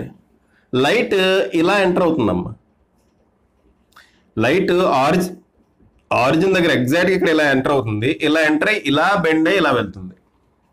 ఇలా బెండ్ అయ్యి ఇలా వెళ్ళి మళ్ళీ ఇక్కడి నుంచి బయటకు వస్తుంది. ఓకే, బయటకు రావడం కదా, యాక్చువల్గా లైట్ ఇలా ఎంటర్ అయింది కదా, ఇక్కడ కూడా ఇలాగే వెళ్తుంది. లైట్ ఫైనల్గా కూడా ఇలాగే వెళ్తుందమ్మా. సో దాంతో మనకు సంబంధం లేదు. ఓకే, క్వశ్చన్ అది అడగలేదు. చూడండి అమ్మా, ఏం అడిగాడంటే బి దగ్గర స్లోప్ ఎంత? బి అనే పాయింట్ ఏంటో తెలియదు మనకు. ఆ పాయింట్ ఎక్కడుందో కూడా తెలియదు. ఆ బి అనే పాయింట్ దగ్గర స్లోప్ ఎంత? First thing. ఓకే, బి అనే పాయింట్ దగ్గర స్లోప్ ఎంత? సెకండ్ది ఈక్వేషన్ ఆఫ్ ట్రాజెక్టరీ. ఈ ట్రాజెక్టరీ ఈక్వేషన్ ఇందా మనం డిరైవ్ చేయలే, ఎందుకు? మనకు ఫంక్షన్ తెలియదు కాబట్టి. ఎఫ్ ఆఫ్ వై అని రాసుకున్నాం, కానీ మనకి ఫంక్షన్ తెలియదు కాబట్టి ఈక్వేషన్ డిరైవ్ చేయాలి. కానీ ఇప్పుడు డిరైవ్ చేయాలి మనం. ఓకే, ఈక్వేషన్ ఆఫ్ ట్రాజెక్టరీ ఎంత? రెండోది. మూడోది ఏంటి? Coordinates of P. ఈ పి అనే పాయింట్ యొక్క కోఆర్డినేట్స్ 3 కనుక్కోవాలమ్మా. ఈ ప్రాబ్లం కనుక మీరు స్టెప్ బై స్టెప్ జాగ్రత్తగా చూస్తే ఈ కాన్సెప్ట్ ఇంకా మీకు క్లియర్ అయిపోయినట్టే. ఎటువంటి క్వశ్చన్ ఇచ్చినా చేస్తారు మీరు ఎగ్జామ్లో. ఓకే, అటువంటి క్వశ్చన్ ఇది. మొత్తం 3 కాన్సెప్ట్స్. అయితే మొత్తం క్వశ్చన్ రాస్తే చాలా పెద్దగా ఉందమ్మా క్వశ్చన్, అందుకని చెప్పి మీకు మామూలుగా ఎక్స్ప్లెయిన్ చేస్తాం. మనం కనుక్కోవాల్సింది ఈ 3. ఓకే అమ్మా, సరే. లైటర్ ఎక్కడ ఎంటర్ అవుతుంది? ఇలా ఎంటర్ అవుతుంది. ఇక్కడ ఈ మీడియం ఏంటమ్మా? ఎయిర్. ఇక్కడ కూడా మీడియం ఎయిర్. అటువైపు ఇటువైపు ఎయిర్ అమ్మా. జస్ట్ ఈ మధ్యలో ఏదో స్లాబ్ ఉంది. Okay, right. సరే, మనం ఏం చేయాలి? ఫస్ట్ పాయింట్ ఏంటమ్మా? బి అనే పాయింట్ దగ్గర స్లోప్ క్యాల్కులేట్ చేయాలి. దానికి మనం ఏం చేసాం? ఇక్కడ ఈ పాయింట్ దగ్గర మనం ఒక ట్యాంజెంట్ డ్రా చేసాం. ట్యాంజెంట్ డ్రా చేసి చిన్న ముక్క దగ్గర ఇదిగోండి ఇలా ఒక ట్రయాంగిల్ తీసుకున్నాం కదా ఇందాక. తీసుకొని ఈ యాంగిల్ని తీటా అనుకున్నాం కదా, అనుకున్నావా లేదా? ఓకే అమ్మ, ఇలా ఒక చిన్న ట్రయాంగిల్ తీసుకొని ఈ యాంగిల్ని తీటా అనుకున్నామా. చిన్న ముక్క కన్సిడర్ చేసాం. ఆ చిన్న ముక్క దగ్గర రిఫ్రాక్టివ్ ఇండెక్స్ మ్యూ అనుకున్నాం. ఈ యాంగిల్ని ఏమో తీటా అనుకున్నాం. సరిగ్గా కనపట్లేదు, బయట రాస్తా. ఈ యాంగిల్ని తీటా అనుకున్నాం. ఈ యాంగిల్ని తీటా అనుకున్నాం. ఈ చిన్ని లెంగ్త్ని ఏమో డివై అనుకున్నాం. ఈ చిన్ని లెంగ్త్ని డిఎక్స్ అనుకున్నాం. అంతేనా? ఎంత చేసింది అదే కదా. ఇప్పుడు slope at B is equal to ఏమవుతుంది? dy/dx. ఓకే, ఈ ట్రయాంగిల్ నుంచి ఇందాక చేసినట్టే dy/dx ఈక్వల్ టు ఏమొస్తుందమ్మా? కాట్ తీటా వస్తుంది. యాక్చువల్గా tan theta equal to dx/dy వస్తుంది ఈ ట్రయాంగిల్ నుంచి. ఆపోజిట్ సైడ్ బై హైపోటెన్యూస్ కదా. సో dy/dx కావాలంటే cot theta. tan theta equal to dx/dy వస్తుందమ్మా. మనకి dy/dx కావాలంటే 1/tan తీటా అవుతుంది. So cot theta. ఇందాక ఏం చేస్తాం అదంతా చేస్తాం. ఓకేనా? రైట్. సరే, ఇప్పుడు మనం స్నెల్స్ లా అప్లై చేద్దాం. ఓకే, నెక్స్ట్ ఏం చేయాలి మనం? Snell's law. Applying Snell's law ఏంటమ్మా? స్నెల్స్ లా ఏంటి? μ1 sin θ1 ఈక్వల్ టు μ2 sin θ2. ఈ పాయింట్ దగ్గర స్నెల్స్ లా అప్లై చేస్తున్నా. ఈ పాయింట్ దగ్గర మ్యూ ఏంటమ్మా? ఎయిర్ యొక్క రిఫ్రాక్టివ్ ఇండెక్స్ 1 రాయక్కర్లేదు. మరి ఇక్కడ సైన్ θ1 బదులు ఏ రాయాలి? చూడండి, ఎయిర్ ఎలా రే ఎలా వస్తుంది? ఇలా వస్తుంది. నార్మల్ ఎటు ఉంది? ఇటు ఉంది. యాంగిల్ ఎంత? 90 degrees. ఓకే, మరి ఇటు కింద తీసుకున్నా 90 degrees. సో నార్మల్ ఎలా ఉంది? లైట్ రే ఎలా ఎంటర్ అవుతుందమ్మా? నార్మల్గా ఎంటర్ అవుతుంది. సో ఇక్కడ సైన్ θ1 బదులు మనం ఏం రాయాలి? 90 degrees is equal to next μ2 అంటే ఏంటో తెలియదు మనకి. మ్యూ అనుకున్నాం కాబట్టి మ్యూ అని రాస్తున్నా సైన్ థీటా టూ కూడా తెలియదు మనకి. సో నేనేం రాస్తా, సైన్ థీటా అని రాస్తా. సైన్ 90 degrees అంటే 1 equal to mu sine theta. దీని నుంచి సైన్ థీటా ఈక్వల్ టు 1/μ. మరి కాస్ థీటా ఈక్వల్ టు ఏమవుతుందమ్మా, square root of 1 minus sine square theta అయినా which is equal to square root of 1 minus 1/μ square అయినా. So దీని నుంచి ఏం రాయొచ్చు, cos theta equal to mu square minus 1 square రూట్లో పెట్టి కింద మ్యూ స్క్వేర్ మిగులుతుంది, ఆ స్క్వేర్ రూట్ బయటకు వస్తే మ్యూ ఉంటుంది, అంతే కదా. ఆ స్క్వేర్ రూట్ బయటకు వస్తే మ్యూ మిగులుతుంది. బాగా కిందకి రాశాను, బోర్డులో కనపడుతుందో లేదో చెక్ చేస్తాం ఒకసారి. ఓకే, కనపడుతుంది, బాగానే ఉంది. సో మనకి సైన్ థీటా వాల్యూ వచ్చేసింది, కాస్ థీటా వాల్యూ వచ్చేసింది, గొడవ లేదు. ఇంకా మనం దీంట్లో సబ్స్టిట్యూట్ చేయడమే. dy/dx అంటే ఏంటి, కాట్ థీటా అంటే dy/dx ఈక్వల్ టు ఏంటమ్మా, cos theta by sine theta, అంతేనా. Cos theta by sine theta. So cos theta value తెలుసు, సైన్ థీటా వాల్యూ తెలుసు, దాన్ని దీంట్లో సబ్స్టిట్యూట్ చేద్దాం. చేస్తే ఏమొస్తుంది, dy/dx is equal to cos theta అంటే square root of mu square minus 1/μ divided by sine theta అంటే 1/μ. మ్యూ క్యాన్సిల్, ఏం మిగిలింది మనకి, square root of mu square minus 1. So slope వచ్చేసిందమ్మా. ఏం లేదు, మ్యూ బదులు ఈ వాల్యూ సబ్స్టిట్యూట్ చేయడం అంతే. ఇక్కడ మ్యూ స్క్వేర్ మైనస్ 1 వచ్చింది, మ్యూ బదులు మనం ఏం చేస్తాం, జస్ట్ ఈ వాల్యూ సబ్స్టిట్యూట్ చేస్తాం. సో ఫస్ట్ దానికి ఆన్సర్ వచ్చేసింది, ఇదమ్మా. ఫస్ట్ దానికి ఆన్సర్ వచ్చింది, స్లోపే మనకు కావాల్సింది, స్లోప్ ఎట్ బి అన్నాడు.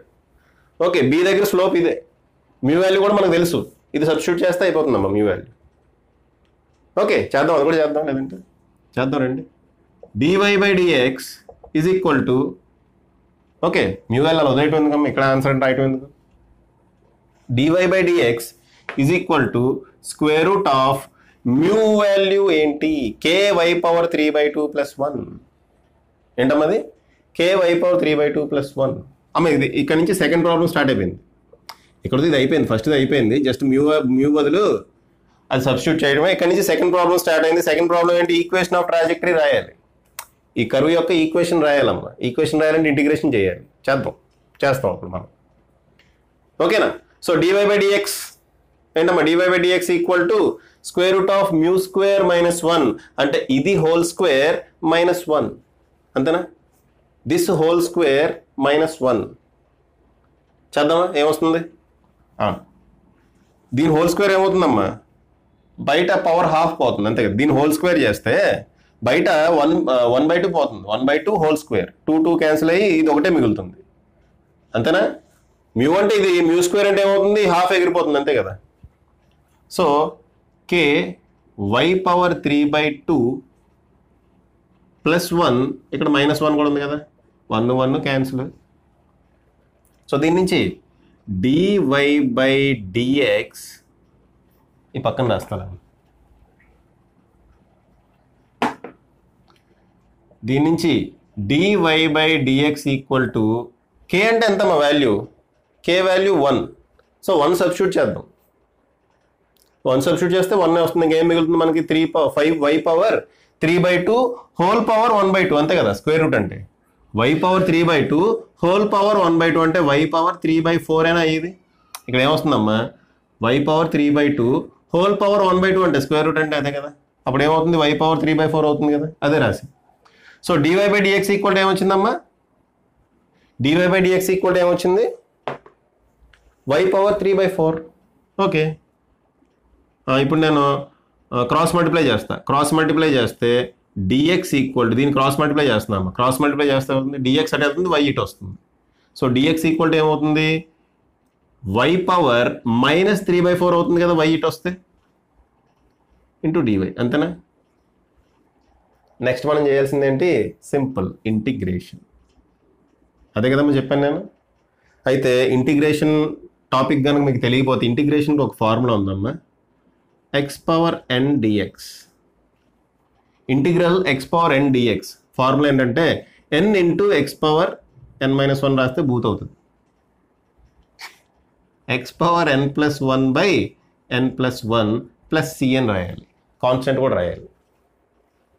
Okay, x power n dx equal to x power n plus 1 by n plus 1 plus c. Integration వేస్తే అది వస్తుంది, ఇంటిగ్రేషన్ చేస్తే అది వస్తుంది. ఓకే, ఏం అర్థమవుతుంది కదా. సో ఇప్పుడు ఇంటిగ్రేషన్ చేస్తున్నా అమ్మ, డిఎక్స్కి ఇంటిగ్రేషన్ సింపుల్గా ఎక్స్ కాన్స్టెంట్ ఎక్కడైనా యాడ్ చేయండి, ఇటువైపు అయినా యాడ్ చేయండి, ఎటువైపు యాడ్ చేసినా పర్లేదు. ఈ ప్లస్ సి అనేది ఇదిగోండి ఇక్కడ డిఎక్స్ ఇంటిగ్రేషన్ ఎక్స్ అవుతుందమ్మా. ఎలా చెప్పండి, ఇది దీన్ని ఎలా రాసుకోవచ్చు చూడమ్మా. ఇంటిగ్రల్ ఎక్స్ పవర్ 0 డిఎక్స్ అని రాయొచ్చు కదా. X power 0 is nothing but 1. X power 0కి ఇంటిగ్రేషన్ ఏమవుతుంది, x power 0 plus 1 by 0 plus 1 x. X power 0 plus 1 by 0 plus 1 x, అంతేనా. సో ఇంటిగ్రల్ డిఎక్స్ ఏమవుతుందమ్మా, ఎక్స్ ప్లస్ సి. ఇటువైపు అయినా రాయండి, అటువైపు అయినా రాయండి, ఏదో ఒకవైపు రాయండి చాలు. ఓకే, ఇప్పుడు ఇంటిగ్రల్ వై పవర్ -3/4 డివై ఇది అప్లై చేయండి. అంటే y power -3/4 plus 1 by -3/4 plus 1 plus c. Okay అమ్మా, కాన్స్టెంట్ ఎక్కడైనా రాయండి, ఎక్కడైనా రాయండి, ఏదో ఒకవైపే రాయండి, రెండు వైపులు రాయండి. ఓకేనా. -3/4 ప్లస్ 1 అంటే వై పవర్ 1/4, అంతేనా. సో ఈ పైన ఏం మిగులుతుంది, వై పవర్ 1/4 మిగులుతుంది, కింద మళ్ళీ 1/4 మిగులుతుంది, 4 పైకి వెళ్తుంది కాబట్టి 4y power 1/4 plus c.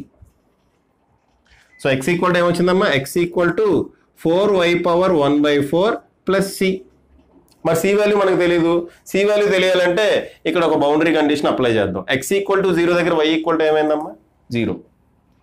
Okay, at x equal to 0 y equal to 0. ఈ రెండు కనుక దీంట్లో సబ్స్టిట్యూట్ చేస్తే ఇక్కడ 0 0 వస్తుంది. అప్పుడు సి ఈక్వల్ టు ఏమొస్తుంది, 0. కాబట్టి సి వాల్యూ ఎంతమ్మా, it is equal to 0. So x value ఏమైంది, x equal to 4 into y power 1/4. ఇదే మనకు కావాల్సిన ఈక్వేషన్, ఈక్వేషన్ ఆఫ్ ట్రాజెక్టరీ. ఈ ట్రాజెక్టరీ యొక్క ఈక్వేషన్ ఇదే అయిపోయింది. ఈ ట్రాజెక్టరీ యొక్క ఈక్వేషన్ ఇదే, ఫినిష్ అయిపోయింది. ఓకే, నెక్స్ట్ ఏం చూడండి. నెక్స్ట్ ఏం అడిగాడు, థర్డ్ది కోఆర్డినేట్స్ ఆఫ్ పి అని అడిగాడు. కోఆర్డినేట్స్ ఆఫ్ పి జస్ట్ దీంట్లో ఒక వాల్యూ సబ్స్టిట్యూట్ చేస్తే అయిపోయిందమ్మా. యాక్చువల్గా నేను క్వశ్చన్ చెప్పినప్పుడు ఈ వాల్యూ చెప్పలేదమ్మా, థిక్నెస్ చెప్పలేదు. థిక్నెస్ ఎంత అంటే 1 మీటర్. ఈ థిక్నెస్ ఎంత అంటే అమ్మా 1 మీటర్. అంటే ఈ పాయింట్ దగ్గర వై వాల్యూ ఎంత, 1 మీటర్, అంతేనా. ఈ పాయింట్ దగ్గర వై వాల్యూ ఎంతమ్మా, 1 మీటర్. అది ఇక్కడ సబ్స్టిట్యూట్ చేయండి దీంట్లో, y ఈక్వల్ టు 1 కాబట్టి x equal to 4 into 1 power 1/4 1 అవుతుంది. సో x వాల్యూ ఎంత వచ్చింది, 4. కాబట్టి కోఆర్డినేట్స్ ఏమైంది, coordinates at p equal to ఏమైందమ్మా, x వాల్యూ ఎంత 4, y వాల్యూ 1, ఫినిష్ అయిపోయిందా. ఓకే అమ్మా, జాగ్రత్తగా స్టెప్ బై స్టెప్ చూసుకుంటూ వెళ్ళండి అమ్మా. ఈ క్వశ్చన్ కనుక మీకు చేయటం వస్తే, మీకు అర్థమైతే ఓకే, దీనికి సంబంధించిన క్వశ్చన్ ఎటువంటిది వచ్చినా మీరు చేసేయగలుగుతారు. ఇటువంటి క్వశ్చన్ ఒకటి ప్రీవియస్గా కూడా అడిగాడు. ఇంత టిపికల్ కాదమ్మా, ఇంత టిపికల్ కాదు, కొంచెం ఈజీయే. అయితే నేను టిపికల్ ఎందుకు చెప్పాను అంటే ఇది చెప్పాను అనుకోండి, మీరు ఏ ప్రాబ్లం అయినా చేయగలుగుతారు. ఓకేనా, సరేనమ్మా. సరే, పాజ్ చేసి రాసుకోండి. ఒకవేళ అర్థం కాకపోతే వెనక్కి వెళ్ళి మళ్ళీ స్లోగా స్టెప్ బై స్టెప్ చూడండి అమ్మా. ఓకేనా. ఓకే అమ్మా, పైన కట్ అయింది ఇందాక, అందుకని చెప్పి ఒకసారి మళ్ళీ జస్ట్ కొంచెం కెమెరా అడ్జస్ట్ చేసి అది రాసుకోండి. పాజ్ చేసి రాసుకోండి. ఓకే అమ్మా. సో నెక్స్ట్ చూడండి. ఇప్పుడు మన యాక్చువల్గా ఇందాక మనం ఏం చేసామమ్మా, mu varying in y direction. Light ఏ డైరెక్షన్లో ఎంటర్ అవుతుంది, లైట్ కూడా వై డైరెక్షన్లోనే ఎంటర్ అవుతుంది, అంతే కదా. చూడండి, ఇది స్లాబ్, లైట్ ఎలా ఎంటర్ అయింది, ఇలా ఎంటర్ అయింది, లేదంటే ఇలా ఎంటర్ అయింది. ఓకే, మ్యూ కూడా ఏ డైరెక్షన్లో వ్యారీ అవుతుంది, mu is a function of y అని రాస్తుంది. Mu is a function of y అని రాస్తుంది. ఓకే, అంటే వై డైరెక్షన్లో మ్యూ వ్యారీ అయింది. ఈసారి అలా కాదు, ఈసారి ఇంకోటి కొంచెం టిపికల్. ఇది ఇంకా టిపికల్ అమ్మా, ఇందాక దాని మీద టిపికల్. మ్యూ వై డైరెక్షన్లో కాదు, ఎక్స్ డైరెక్షన్లో ఎంటర్ అవుతుంది అనుకుందాం, వ్యారీ అవుతుంది అనుకుందాం. అంటే ఫస్ట్ నేను కంటిన్యూస్గా వెళ్ళలేదమ్మా. ఫస్ట్ చెప్పుకున్నట్టే ఇలా కొన్ని స్లాబ్స్ ఉన్నాయి. ఇందాక స్లాబ్స్ ఇలా ఉన్నాయి, ఈసారి స్లాబ్స్ ఇలా పెట్టా. అయితే లైట్ ఎలా ఎంటర్ అవుతుంది, ఓకే, ఎంతో కొంత యాంగిల్తో ఎంటర్ అవుతుంది. ఎంత యాంగిల్తో ఎంటర్ అవుతుంది, సమ్ ఆల్ఫా అనే యాంగిల్తో ఎంటర్ అవుతుంది అనుకుందాం. ఓకే, లైట్ అనేది ఆల్ఫా అనే యాంగిల్తో ఎంటర్ అవుతుంది అనుకుందాం అమ్మ. జాగ్రత్త వినండి, కాన్సెప్ట్ కొంచెం టిపికల్. ఓకే, ఇక్కడ light ray towards the normal bend అవుతుంది ఇలాగా. ఈ డైరెక్షన్లో మ్యూ ఇంక్రీజ్ అవుతుంది అనుకుందాం. మ్యూ చేంజ్ అవుతుంది. Mu is increasing in x direction అనుకుందాం. Mu is increasing in x direction అనుకుందాం. సో ఎప్పుడైతే ఈ బౌండరీని టచ్ చేసిందో ఇప్పుడు నార్మల్ మనం ఎలా కన్సిడర్ చేయాలి? స్లాబ్స్ ఇలా ఉన్నాయి కదా, ఇలా కన్సిడర్ చేస్తే నార్మల్ ఉపయోగం లేదు. నార్మల్ మనం ఇలా కన్సిడర్ చేయాలి. ఇప్పుడు ఈ యాంగిల్ ఏదో సమ్ యాంగిల్ అవుతుంది. ఇప్పుడు ఇది దీంట్లోకి ఎంటర్ అయినప్పుడు దీనికన్నా ఇది డెన్సర్ మీడియం, ఇది రేరర్ మీడియం, ఇది డెన్సర్ మీడియం. సో ఇది ఇలా బెండ్ అవుతుంది, అంతేనా? ఓకే అమ్మ, away from the normal, sorry towards the normal ఎలా బెండ్ అవుతుంది. యాక్చువల్గా ఇలా వెళ్ళిపోవాలి, కానీ అదేం చేస్తుంది, ఇలా స్ట్రైట్గా వెళ్ళకుండా టువర్డ్స్ ది నార్మల్ ఇలా బెండ్ అవుతుంది, అంతేనా? నెక్స్ట్ మళ్ళీ ఇక్కడ నార్మల్ కన్సిడర్ చేయండి. మళ్ళీ టువర్డ్స్ ది నార్మల్ ఇలా బెండ్ అవుతుంది. మళ్ళీ ఇక్కడ నార్మల్ కన్సిడర్ చేయండి, టువర్డ్స్ ది నార్మల్ ఇలా బెండ్ అవుతుంది. ఈ రకంగా వెళ్తుంది, అంతేనమ్మా? ఈ రకంగా లైట్ రే ట్రావెల్ చేస్తుంది. ఎప్పుడు ఎక్స్ డైరెక్షన్లో మ్యూ ఇంక్రీజ్ అవుతున్నప్పుడు, డిక్రీజ్ అవుతున్నప్పుడు మళ్ళీ ఇలా ఉంటుంది, డిక్రీజ్ అవుతున్నప్పుడు ఇలా ఉంటుంది. ఓకే అమ్మా, అది చేంజ్, అదొక చేంజ్. అర్థమవుతుందమ్మా? ఓకే, అయితే మీకు గుర్తుంటే, ఇందాక చేసిన డెరివేషన్లో మీకు గుర్తుంటే, నేను వై డైరెక్షన్లో ఇంక్రీజ్ అవుతున్నప్పుడు ఇలా ఒక కర్వ్ వచ్చింది. ఇలా కర్వ్ వస్తే నేను ఒక ట్యాంజెంట్ తీసుకున్నా. ఓకే, ఇలా ఒక ట్యాంజెంట్ తీసుకున్నా, ఇందాక ఓకే ఇలా ట్యాంజెంట్ తీసుకున్నా. ట్యాంజెంట్ తీసుకొని ఈ యాంగిల్ని తీటా అన్న. ఎందుకంటే స్నెల్స్లో అప్లై చేయాలి. స్నెల్స్లో అప్లై చేయాలంటే ఇక్కడ మనం నార్మల్ కన్సిడర్ చేసాం. సో ఈ పాయింట్ దగ్గర ఈ డైరెక్షన్లో నార్మల్ కన్సిడర్ చేయాలి స్నెల్స్లో అప్లై చేయడానికి. అయితే ఇప్పుడు ఈ వర్టికల్ యాంగిల్ ఇంపార్టెంట్ కదా ఈ కేసులో. ఏ యాంగిల్ ఇంపార్టెంట్ అమ్మా? ఈ హారిజాంటల్ యాంగిల్ ఇంపార్టెంట్. ఎందుకంటే నార్మల్స్ ఎలా ఉన్నాయి చూసారు ఇప్పుడు. ఓకే, ఈ వర్టికల్ యాంగిల్ ఇంపార్టెంట్ కాదమ్మా ఇప్పుడు ఈ కేసులో. ఏ యాంగిల్ ఇంపార్టెంట్? ఈ హారిజాంటల్ యాంగిల్ ఇంపార్టెంట్. ఈ హారిజాంటల్ యాంగిల్ ఇంపార్టెంట్. అర్థమైందమ్మా? ఏ యాంగిల్ ఇంపార్టెంట్ అమ్మా? ఈ హారిజాంటల్ యాంగిల్ ఇంపార్టెంట్. ఇంకా ఉందమ్మా, ఇది అదే ఈ ప్రాబ్లం అక్కడితో అవుతుంది, ఇంకా ఉంది. ఓకే, చూడండి ఇంకో ప్రాబ్లం ఏంటో చూడండి. ఈ డెరివేషన్ చేసినప్పుడు ఏది వై డైరెక్షన్లో మ్యూ రిఫ్రాక్టివ్ ఇండెక్స్ మారుతుంది అన్నదాన్ని డెరివేషన్ చేసినప్పుడు mu equal to some f of y అన్నాం. ఇన్సిడెంట్ యాంగిల్ని ఆల్ఫా అన్నాం. ఈ రెండు తెలిస్తే చాలు, మిగిలినవన్నీ మనకు అవసరం లేదు అన్నాం. ఈ రెండు వాల్యూస్ తెలిస్తే చాలు, మిగిలిందంతా మనం చేసుకెళ్ళిపోయాం. ఓకేనా? అంతేనా? మ్యూ ఎలా మారుతుందో చూసాము. ఇక్కడ ఇన్సిడెంట్ యాంగిల్ ఆల్ఫా చూసాం. ఇక్కడ మధ్యలో ఏం యాంగిల్స్ ఎలా ఉన్నాయి ఏంటి అనేది మనకు సంబంధమే లేదు. ఓకే, ఎప్పుడు వై డైరెక్షన్లో కంటిన్యూస్గా మారుతున్నప్పుడు. కానీ ఎక్స్ డైరెక్షన్లో కంటిన్యూస్గా మారుతున్నప్పుడు ఈ రెండింటితో పాటు ఇంకో వాల్యూ కూడా అవసరం అవుతుందమ్మా. ఈ రెండింటితో పాటు ఇంకో వాల్యూ కూడా అవసరం అవుతుంది. ఆ వాల్యూ ఏంటంటే ఎగ్జాక్ట్గా ఈ పాయింట్ దగ్గర, ఎగ్జాక్ట్గా ఎంటర్ అవుతున్న పాయింట్ దగ్గర, ఇక్కడ ఎయిరే అమ్మ, ఇక్కడ మీడియం ఎయిర్, ఇటువైపు కూడా మీడియం ఎయిరే. అయితే ఎగ్జాక్ట్గా లైట్ రే ఎంటర్ అవుతున్న పాయింట్ దగ్గర, అంటే ఎగ్జాక్ట్గా ఇక్కడ రిఫ్రాక్టివ్ ఇండెక్స్ ఎంతో తెలియాలి మనకి. అంటే స్టార్టింగ్ రిఫ్రాక్టివ్ ఇండెక్స్ ఎంత అని తెలియదు, లేదంటే మనకి ప్రాబ్లం అవ్వదు అనమాట. ఈ పాయింట్ దగ్గర ఎగ్జాక్ట్గా స్టార్టింగ్ పాయింట్ దగ్గర రిఫ్రాక్టివ్ ఇండెక్స్ ఎంత అనేది తెలియాలి, లేదంటే మనకి ప్రాబ్లం సాల్వ్ కాదు. ఓకే, డేటా ఇన్సఫిషియంట్ అనమాట. అర్థమైందమ్మా? వై డైరెక్షన్లో వెళ్ళేటప్పుడు ఇది తెలిస్తే చాలు, అయిపోయేది, పని అయిపోయేది. ఇది వై డైరెక్షన్లో రిఫ్రాక్టివ్ ఇండెక్స్ మారుతూ లైట్ కూడా వై డైరెక్షన్లో ఎంటర్ అవుతున్నప్పుడు. కానీ ఇక్కడ అలా కాదు, లైట్ ఇలా వై డైరెక్షన్లో ఎంటర్ అవుతుంది, బట్ రిఫ్రాక్టివ్ ఇండెక్స్ ఎక్స్ డైరెక్షన్లో మారుతుంది. ఈ డైరెక్షన్లో, ఇదిగోండి ఈ షేప్లో ఇలా షేప్ తీసుకుంది, ఈ డైరెక్షన్లో మారుతుంది. అటువంటి కేసెస్లో మనకి ఇనీషియల్గా ఈ పాయింట్ దగ్గర, అంటే ఎగ్జాక్ట్గా కింది లేయర్ దగ్గర రిఫ్రాక్టివ్ ఇండెక్స్ ఎంత అనేది కావాలి. ఎంటర్ అవుతున్న పాయింట్ దగ్గర రిఫ్రాక్టివ్ ఇండెక్స్ ఎంత అనేది కావాలి, లేదంటే మనం చేయలేమమ్మా. ఆ పాయింట్ గుర్తుపెట్టుకోండి. సో ఎంటర్ అవుతున్న పాయింట్ దగ్గర రిఫ్రాక్టివ్ ఇండెక్స్ కూడా కావాలి, అది గుర్తుపెట్టుకోండి. సరేనా? చేద్దాం అప్పుడు. చూడమ్మా, ఇది ఇప్పుడు ఇలా స్లాబ్స్ కింద మారితే ఇదిగోండి ఇలా స్ట్రైట్ లైన్స్ వచ్చినాయి. స్లాబ్స్ కింద కాకుండా కంటిన్యూస్గా ఎక్స్ డైరెక్షన్లో మారింది అనుకోండి, కంటిన్యూస్గా ఎక్స్ డైరెక్షన్లో మారింది అనుకోండి, అప్పుడు మనకి ఇదిగోండి లైట్ రే ఇలా ఎంటర్ అవుతుంది. ఓకే, ఎంటర్ అయిన తర్వాత ఇలా ఒక షేప్ తీసుకుంటుంది. ఓకేనా, ఇలా షేప్ తీసుకుని అయితే ఎక్కడి నుంచి వస్తుంది అనేది మనకు సంబంధం లేదు. ఓకే, ఎక్కడి నుంచి వస్తుంది అనేది మనకు అవసరం లేదు. ఎక్కడి నుంచి రావచ్చు లేదంటే ఎక్కడి నుంచి రావచ్చు. ఒకవేళ ఎక్కడికి వెళ్తే బయటకు వచ్చినప్పుడు ఇది ఎంత యాంగిల్ చేస్తుందో అంత యాంగిల్తో బయటకు వస్తుంది. ఇక్కడి నుంచి వచ్చినప్పుడు అది కూడా అంతే. ఇక్కడి నుంచి వచ్చినప్పుడు కూడా ఇక్కడ ఎంత యాంగిల్తో అయితే ఎంటర్ అయిందో అంత యాంగిల్తో బయటికి రావాలి. ఓకేనా,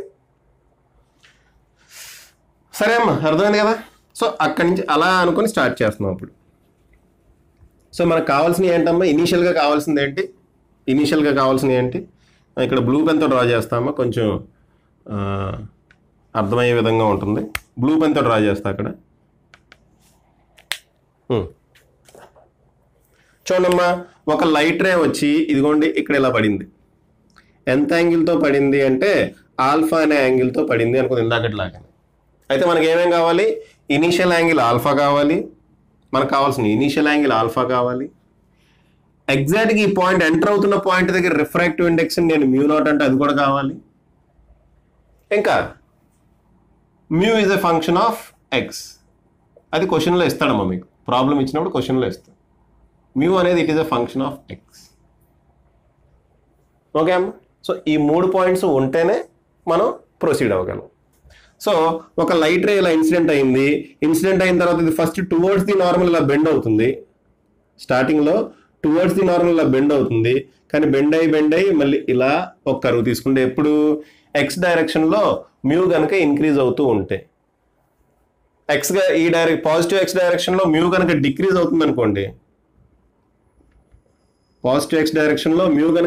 అవుతుంది అనుకోండి, అప్పుడు కర్వ్ ఇలా ఉంటుంది. ఓకే, అంతే. Okay, right. సరే చూడండి అమ్మా, ఈ యాంగిల్ ఆల్ఫా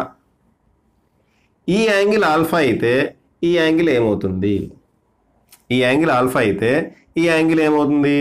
90 మైనస్ ఆల్ఫా. మనకి ఈ యాంగిలే అవసరం, ఈ యాంగిల్ అవసరం లేదు. ఓకేనా, ఈ లోపల ఎగ్జాక్ట్గా ఈ పాయింట్ దగ్గర రిఫ్రాక్టివ్ ఇండెక్స్ ఎంత, μ0. ఈ పాయింట్ దగ్గర రిఫ్రాక్టివ్ ఇండెక్స్ μ0. నేను ఈ యాంగిల్ని తీటా అనుకుంటా. ఈ యాంగిల్ ఏమనుకుంటున్నామా, తీటా అనుకుంటున్నా. ఈ యాంగిల్ తీటా అయితే ఈ యాంగిల్ ఏమవుతుంది, 90 మైనస్ తీటా అయినా. ఓకే, అగ్రీ అమ్మా. సో ఫస్ట్ మనం అక్కడ స్నెల్స్లో అప్లై చేస్తాం. ఇక్కడ ఈ యాంగిల్ని తీటా కాదు, తీటా నాట్ అనుకుంటా. ఎందుకంటే ఇక్కడ ఒక చిన్న ముక్క కానీ కన్సిడర్ చేస్తాం. ఇందాకలాగే ఇక్కడ ట్యాంజెంట్ డ్రా చేస్తాం, ఒక చిన్న ముక్క కన్సిడర్ చేస్తాం, అదంతా సేమ్ టు సేమ్. ఓకే అమ్మ, అయితే ఇక్కడ యాంగిల్ తీటా అనుకుంటా కాబట్టి దీన్ని తీటా నాట్ అనుకుంటా. ఓకే అమ్మ, ఈ యాంగిల్ నేను తీటా నాట్ అనుకుంటా. ఓకేనా, సరే చూద్దాం. అయితే తీటా నాట్ అనేది వాల్యూ నాకు తెలియదు. నాకు తెలిసిన వాల్యూ వల్ల ఏంటి, ఆల్ఫా ఒకటే. తీటా నాట్ వాల్యూ నాకు తెలియదు అమ్మా, నాకు తెలిసిందల్లా ఏంటి, ఆల్ఫా వాల్యూ ఒకటే. సరే ఇప్పుడు మనం డెరివేషన్ చేద్దాం. చూడండి, స్నెల్స్లో అప్లై చేద్దామా. స్నెల్స్లో అప్లై చేసినప్పుడు మనం ఏం తీసుకుంటాం, ఇది తీసుకుందాం, ఈ యాంగిల్స్ తీసుకుందాం అమ్మా. ఓకేనా, స్నెల్స్లో అప్లై చేసినప్పుడు ఏ యాంగిల్ తీసుకుందాం మనం. ఓకే, ఈ యాంగిల్ ఏం తీసుకుందాం. ఓకే, పర్లేదు, ఏ యాంగిల్ ఏం తీసుకోవచ్చు, ఇదేం తీసుకోవచ్చు, ఇది తీసుకుందాం పోనీ. రైట్, సరే చూద్దాం రండి. అప్లయింగ్ స్నెల్స్లో ఏం చెప్తుంది, μ1 sin θ1 equal to μ2 sin θ2. μ1 sin θ1 అంటే ఏంటి, μ1 అంటే ఎయిర్, ఇక్కడ ఇది ఎయిర్ అమ్మ, ఇది కూడా ఎయిర్, కాబట్టి μ1 అంటే 1, sin θ1 అంటే sin ఆల్ఫా తీసుకుందాం. This should be equal to μ2 అంటే ఇక్కడ రిఫ్రాక్టివ్ ఇండెక్స్ ఇది μ0, సో μ0 అని రాస్తున్నా. ఓకేనా, ఇక్కడ రిఫ్రాక్టివ్ ఇండెక్స్ μ0 కాబట్టి μ0 అని రాస్తున్నా. ఇదేంటిది, సారీ ఇది కదా మనకు కావాల్సింది, sin 90 మైనస్ θ0. ఓకే అమ్మ, ఇదేంటిది, sin 90 మైనస్ θ0. ఓకే, దీని నుంచి sin alpha equal to μ0 sin 90 minus θ0 అంటే cos θ0 కదా. అయితే మనకు θ0 ఫైనల్గా ఉండకూడదు కాబట్టి θ0ని ఎలిమినేట్ చేసేయాలి ఏదో విధంగా. దీని నుంచి cos θ0 equal to sine alpha by mu naught అని రాయొచ్చమ్మా, రాయొచ్చు కదా దీని నుంచి. Cos theta naught equal to sine alpha by mu naught అయితే సైన్ థీటా నాట్ ఏమవుతుందమ్మా, square root of 1 minus cos square theta naught. అంటే square root of 1 minus cos square theta naught బదులు ఇది రాయొచ్చు కదా, sine square alpha by mu naught square. రాయచ్చా రాయకూడదా? దీని నుంచి సైన్ థీటా నాట్ కనుక ఎక్కడన్నా కనబడితే ఇది చూడమ్మా, దీన్ని ఎల్సిఎం తీస్తాను. ఎల్సిఎం తీస్తే square root of mu naught square minus sine square alpha by mu naught స్క్వేర్ని స్క్వేర్ రూట్ నుంచి బయట తీసుకొస్తా మ్యూ నాట్ అవుతుంది. మ్యూ నాట్ స్క్వేర్ని స్క్వేర్ రూట్ నుంచి బయట తీసుకొస్తా. బాగానే కనపడుతుంది board, very good. Okay, board బాగానే కనపడుతుంది కదా, వెరీ గుడ్. సో నాకు డెరివేషన్లో ఎక్కడైనా కాస్ థీటా నాట్ కనపడింది అనుకోండి, ఇది రాసేస్తా sine alpha by mu naught అని.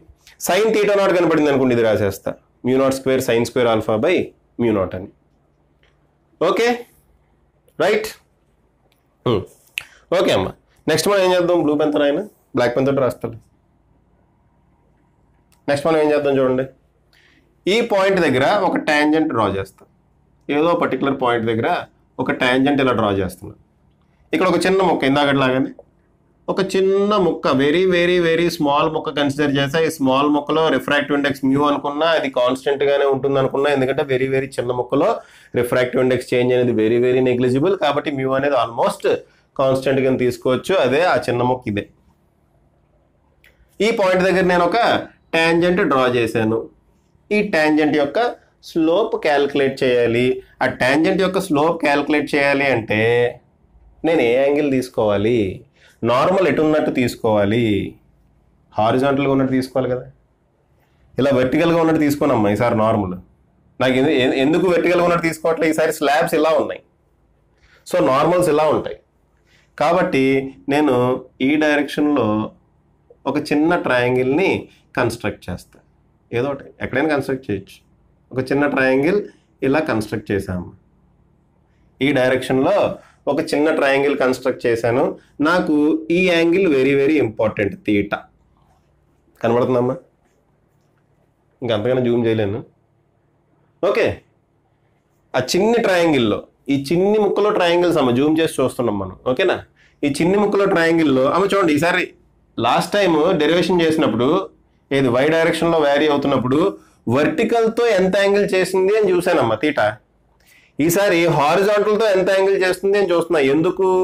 ఎందుకంటే నార్మల్స్ అన్ని హారిజాంటల్గా ఉన్నాయి. వై చూడమ్మా, ఎక్స్ ఈ డైరెక్షన్లో మ్యూ వ్యారీ అవుతుంది. ఈ డైరెక్షన్లో మ్యూ వ్యారీ అవుతున్నప్పుడు నార్మల్ ఇటు తీసుకున్నాం. ఈ డైరెక్షన్లో మ్యూ వ్యారీ అవుతుంది కాబట్టి నార్మల్ ఈ డైరెక్షన్లో తీసుకోవాలి. నార్మల్తో చేసే యాంగిల్ నాకు ఇంపార్టెంట్ కాబట్టి ఇదిగోండి, నార్మల్తో చేసే యాంగిల్ ఇది. ఓకే, ఈ డిస్టెన్స్, ఈ చిన్న ముక్కని డిఎక్స్ అనుకుంటా, ఈ చిన్న ముక్కని డివై అనుకుంటా. So tan theta equal to ఏమవుతుంది చెప్పండి అమ్మా? దీని నుంచి ఈ చిన్ని ట్రయాంగిల్ నుంచి ట్యాన్ థీటా ఈక్వల్ టు ఏమవుతుంది? ట్యాన్ థీటా ఈక్వల్ టు ఏమవుతుందమ్మా ఈ చిన్ని ట్రయాంగిల్ నుంచి? Tan theta opposite side dy by dx. Finish. So slope ఏమంటమ్మా? స్లోప్ ఏంటి మనకు వచ్చింది? Dy by dx slope.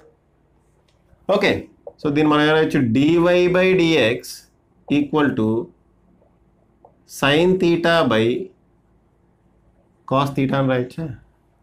DY by dx equal to sine theta by cos theta రాయొచ్చా? రాయొచ్చు. అయితే మరి మనకి sine theta value cos theta value తెలుసమ్మా? తెలీదు. Sine theta value cos theta value తెలుసా? తెలియదు మనకి. తెలుసా? తెలీదు. మరి ఎలా ఇప్పుడు సైన్ థీటా బదులు రాయాలి? ఏమో మనకి సైన్ థీటా నాట్ వాల్యూ తెలుసు, కాస్ థీటా నాట్ వాల్యూ తెలుసు, సైన్ థీటా నాట్ వాల్యూ తెలుసు. కానీ sign theta value cos theta value తెలుసమ్మా? తెలీదు. అర్రే ఏం జరిగింది ఇప్పుడు? ఎలా చేయాలి అంటే ఏం లేదు, సింపుల్గా మళ్ళీ స్నెల్స్లా అప్లై చేయండి. ఓకే, అది అలా పెట్టండి పక్కన. ఈ ఈక్వేషన్ ఇలా పక్కన పెట్టుకుందాం, తర్వాత ఉపయోగించుకుందాం. మళ్ళీ స్నెల్స్లా అప్లై చేస్తున్నాం. అప్లయింగ్ స్నెల్స్ లా.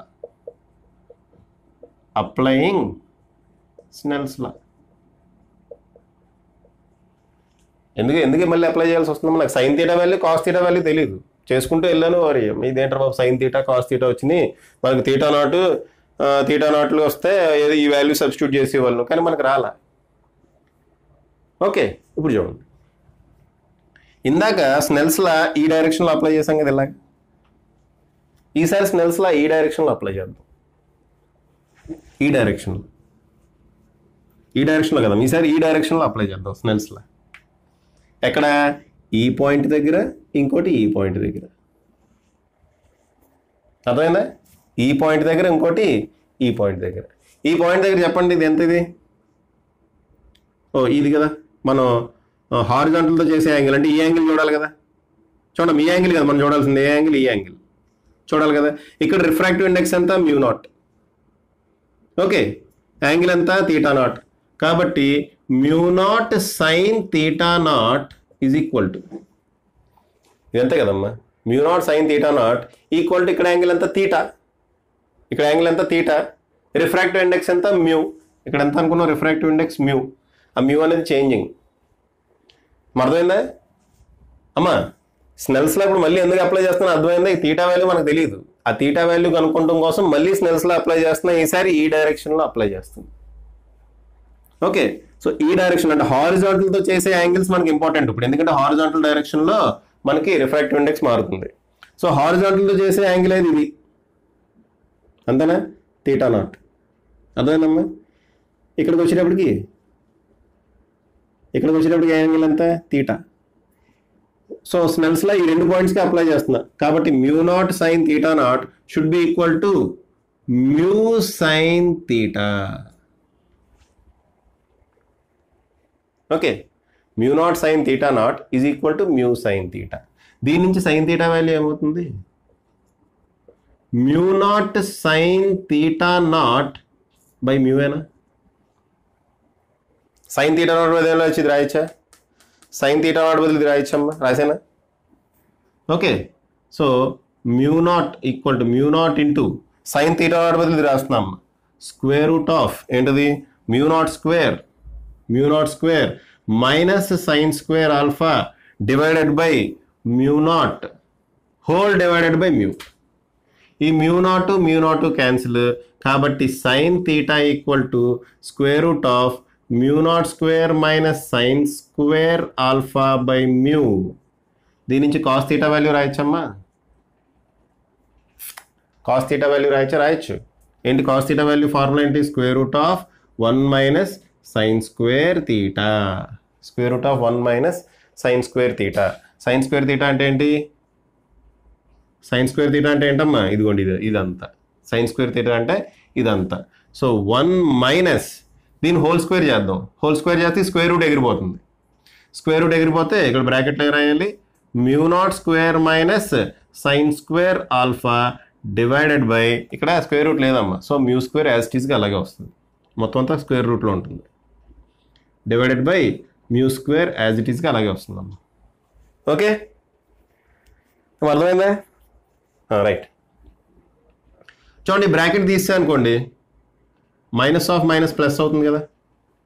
ఇక్కడ నేను ఎల్సిఎం తీసుకున్నాను అనుకోండి, cos θ వాల్యూ ఏమవుతుంది? Square root of mu square minus μ0 square plus sin square alpha divided by mu. అమ్మ యాక్చువల్గా రూట్లో మ్యూ స్క్వేర్ ఉంటుంది, అది స్క్వేర్ రూట్ బయట రాశాను కాబట్టి మ్యూ వచ్చింది. అర్థమైందా? ఏం లేదమ్మా, దీనికి ఎల్సిఎం తీసుకున్నా. ఎల్సిఎం తీసుకుంటే ఇక్కడ మ్యూ స్క్వేర్ వస్తుంది, mu square minus μ0 square plus sin square alpha by mu. అర్థమైందా? బై మ్యూ స్క్వేర్ వస్తుంది. ఆ మ్యూ స్క్వేర్ని స్క్వేర్ రూట్ బయట తీసుకొచ్చేసాను. సో నాకు sin θ వాల్యూ తెలిసిపోయింది, cos θ వాల్యూ తెలిసింది. ఈ రెండు తీసుకెళ్ళి దాంట్లో సబ్స్టిట్యూట్ చేయండి, అయిపోయింది మనకి. Okay, so dy by dx equal to sin θ బదులు సబ్స్టిట్యూట్ చేయండి, square root of μ0 square minus sin square alpha divided by mu కూడా ఉంది కదా, divided by mu whole divided by cos θ బదులు ఇది రాయండి, ఏంటది? Square root of mu square minus μ0 square plus sin square alpha divided by mu. ఈ mu cancel అవుతుంది, ఫైనల్గా ఇది మిగులుతుంది. కాబట్టి dy by dx is equal to square root of μ0 square minus sin square alpha divided by mu square minus μ0 square plus sin square alpha. ఓకేనా? So ఫైనల్గా మనకి ఈ ఈక్వేషన్ వచ్చిందమ్మా స్లోప్కి. దాన్ని ఇంటిగ్రేట్ చేసామనుకోండి ఈ కర్వ్ యొక్క ఈక్వేషన్ వస్తుంది. బట్ దాన్ని ఇంటిగ్రేట్ చేయడానికి మనకి మ్యూ వాల్యూ తెలియదు. మ్యూ వాల్యూ ఇక్కడ ఎఫ్ ఆఫ్ ఎక్స్ అని రాయాలమ్మా. So f of x whole square అని పెడుతున్నా. ఇక్కడ మ్యూ స్క్వేర్ వచ్చింది కదా, ఈ మ్యూ స్క్వేర్ బదులు ఏం పెడుతున్నా F of x whole square. ఆ ఫంక్షన్ తెలిస్తే కానీ మనం ఇంటిగ్రేట్ చేయలేం కదమ్మా, అందుకని ఇక్కడతో ఆపేస్తున్నాం. ఇంటిగ్రేటింగ్ దిస్ ఈక్వేషన్ మీరు రాయండి. ఇక్కడ ఇది రాసిన తర్వాత integrating this equation we get the equation of curve అని రాసి ఎండ్ చేయండి. ఓకే అమ్మా. సో ఎక్స్ యాక్సిస్లో మారుతుంటే ఈ రకంగా మారుతున్నాం. చూడండి అమ్మా, జనరల్గా ఈ కాన్సెప్ట్ ఏ కాలేజీలోనూ నాకు తెలిసినంత వరకు 99% ఈ కాన్సెప్ట్ టచ్ చేయరమ్మా. ఓకే, అయితే ఐఐటీలో ఆ చేంజింగ్ క్వశ్చన్ అడిగాడు కదా 2014లో, 2017 అడ్వాన్స్డ్ క్వశ్చన్ ఒకటి చేశాం కదమ్మా. ఆ కాన్సెప్ట్ టచ్ చేశా కాబట్టి, టచ్ చేసిన తర్వాత కాన్సెప్ట్ మొత్తం ఇవ్వాలి కాబట్టి టోటల్ కాన్సెప్ట్ మొత్తం ఇచ్చేసాము. ఓకే, హోప్ మీకు ఈ వీడియో అర్థమైందని అనుకుంటున్నాను. ఒకవేళ అర్థం కాకపోయినా మీరు ఏం చేయాలి, అర్థం కాకపోతే మళ్ళీ రివైండ్ చేసి చూడండి అమ్మ, జాగ్రత్తగా స్టెప్ బై స్టెప్ చూడండి. చాలా స్లోగా ఎక్స్ప్లెయిన్ చేశాను, అప్పటికి చాలా టిపికల్ కాన్సెప్ట్ ఇది, అందుకని చెప్పి చాలా స్లోగా ఎక్స్ప్లెయిన్ చేశాను. నాకు తెలిసి కాన్సెప్ట్ క్లియర్ అయ్యి ఉండాలి. ఒకవేళ క్లియర్ అవ్వలేదు అంటే మీకు ఇంటిగ్రేషన్ అంటే ఏంటో తెలియదని అర్థం, అంతే. ఓకే అమ్మ, ఇక్కడ ఎందుకు చిన్న ముక్క తీసుకున్నాను, ఆ కాన్సెప్ట్స్ మీకు కనుక అర్థమైతే మిగతా డెరివేషన్ అంతా అర్థమవుతుంది. ఎందుకు నేను ఈ యాంగిల్ తీటా తీసుకున్నాను, ఈ యాంగిల్ తీటా తీసుకోలేదు, ఆ కాన్సెప్ట్ కూడా అర్థం కావాలి. అప్పుడే మీకు ఈ టోటల్ కాన్సెప్ట్ అర్థమవుతుంది. ఓకేనా? సరే, మీ వీడియో కనుక మీకు నచ్చినట్టయితే మీ ఫ్రెండ్స్కి షేర్ చేయండి, వాళ్ళని కూడా సబ్స్క్రైబ్ అవ్వమని చెప్పండి. Okay, thank you very much.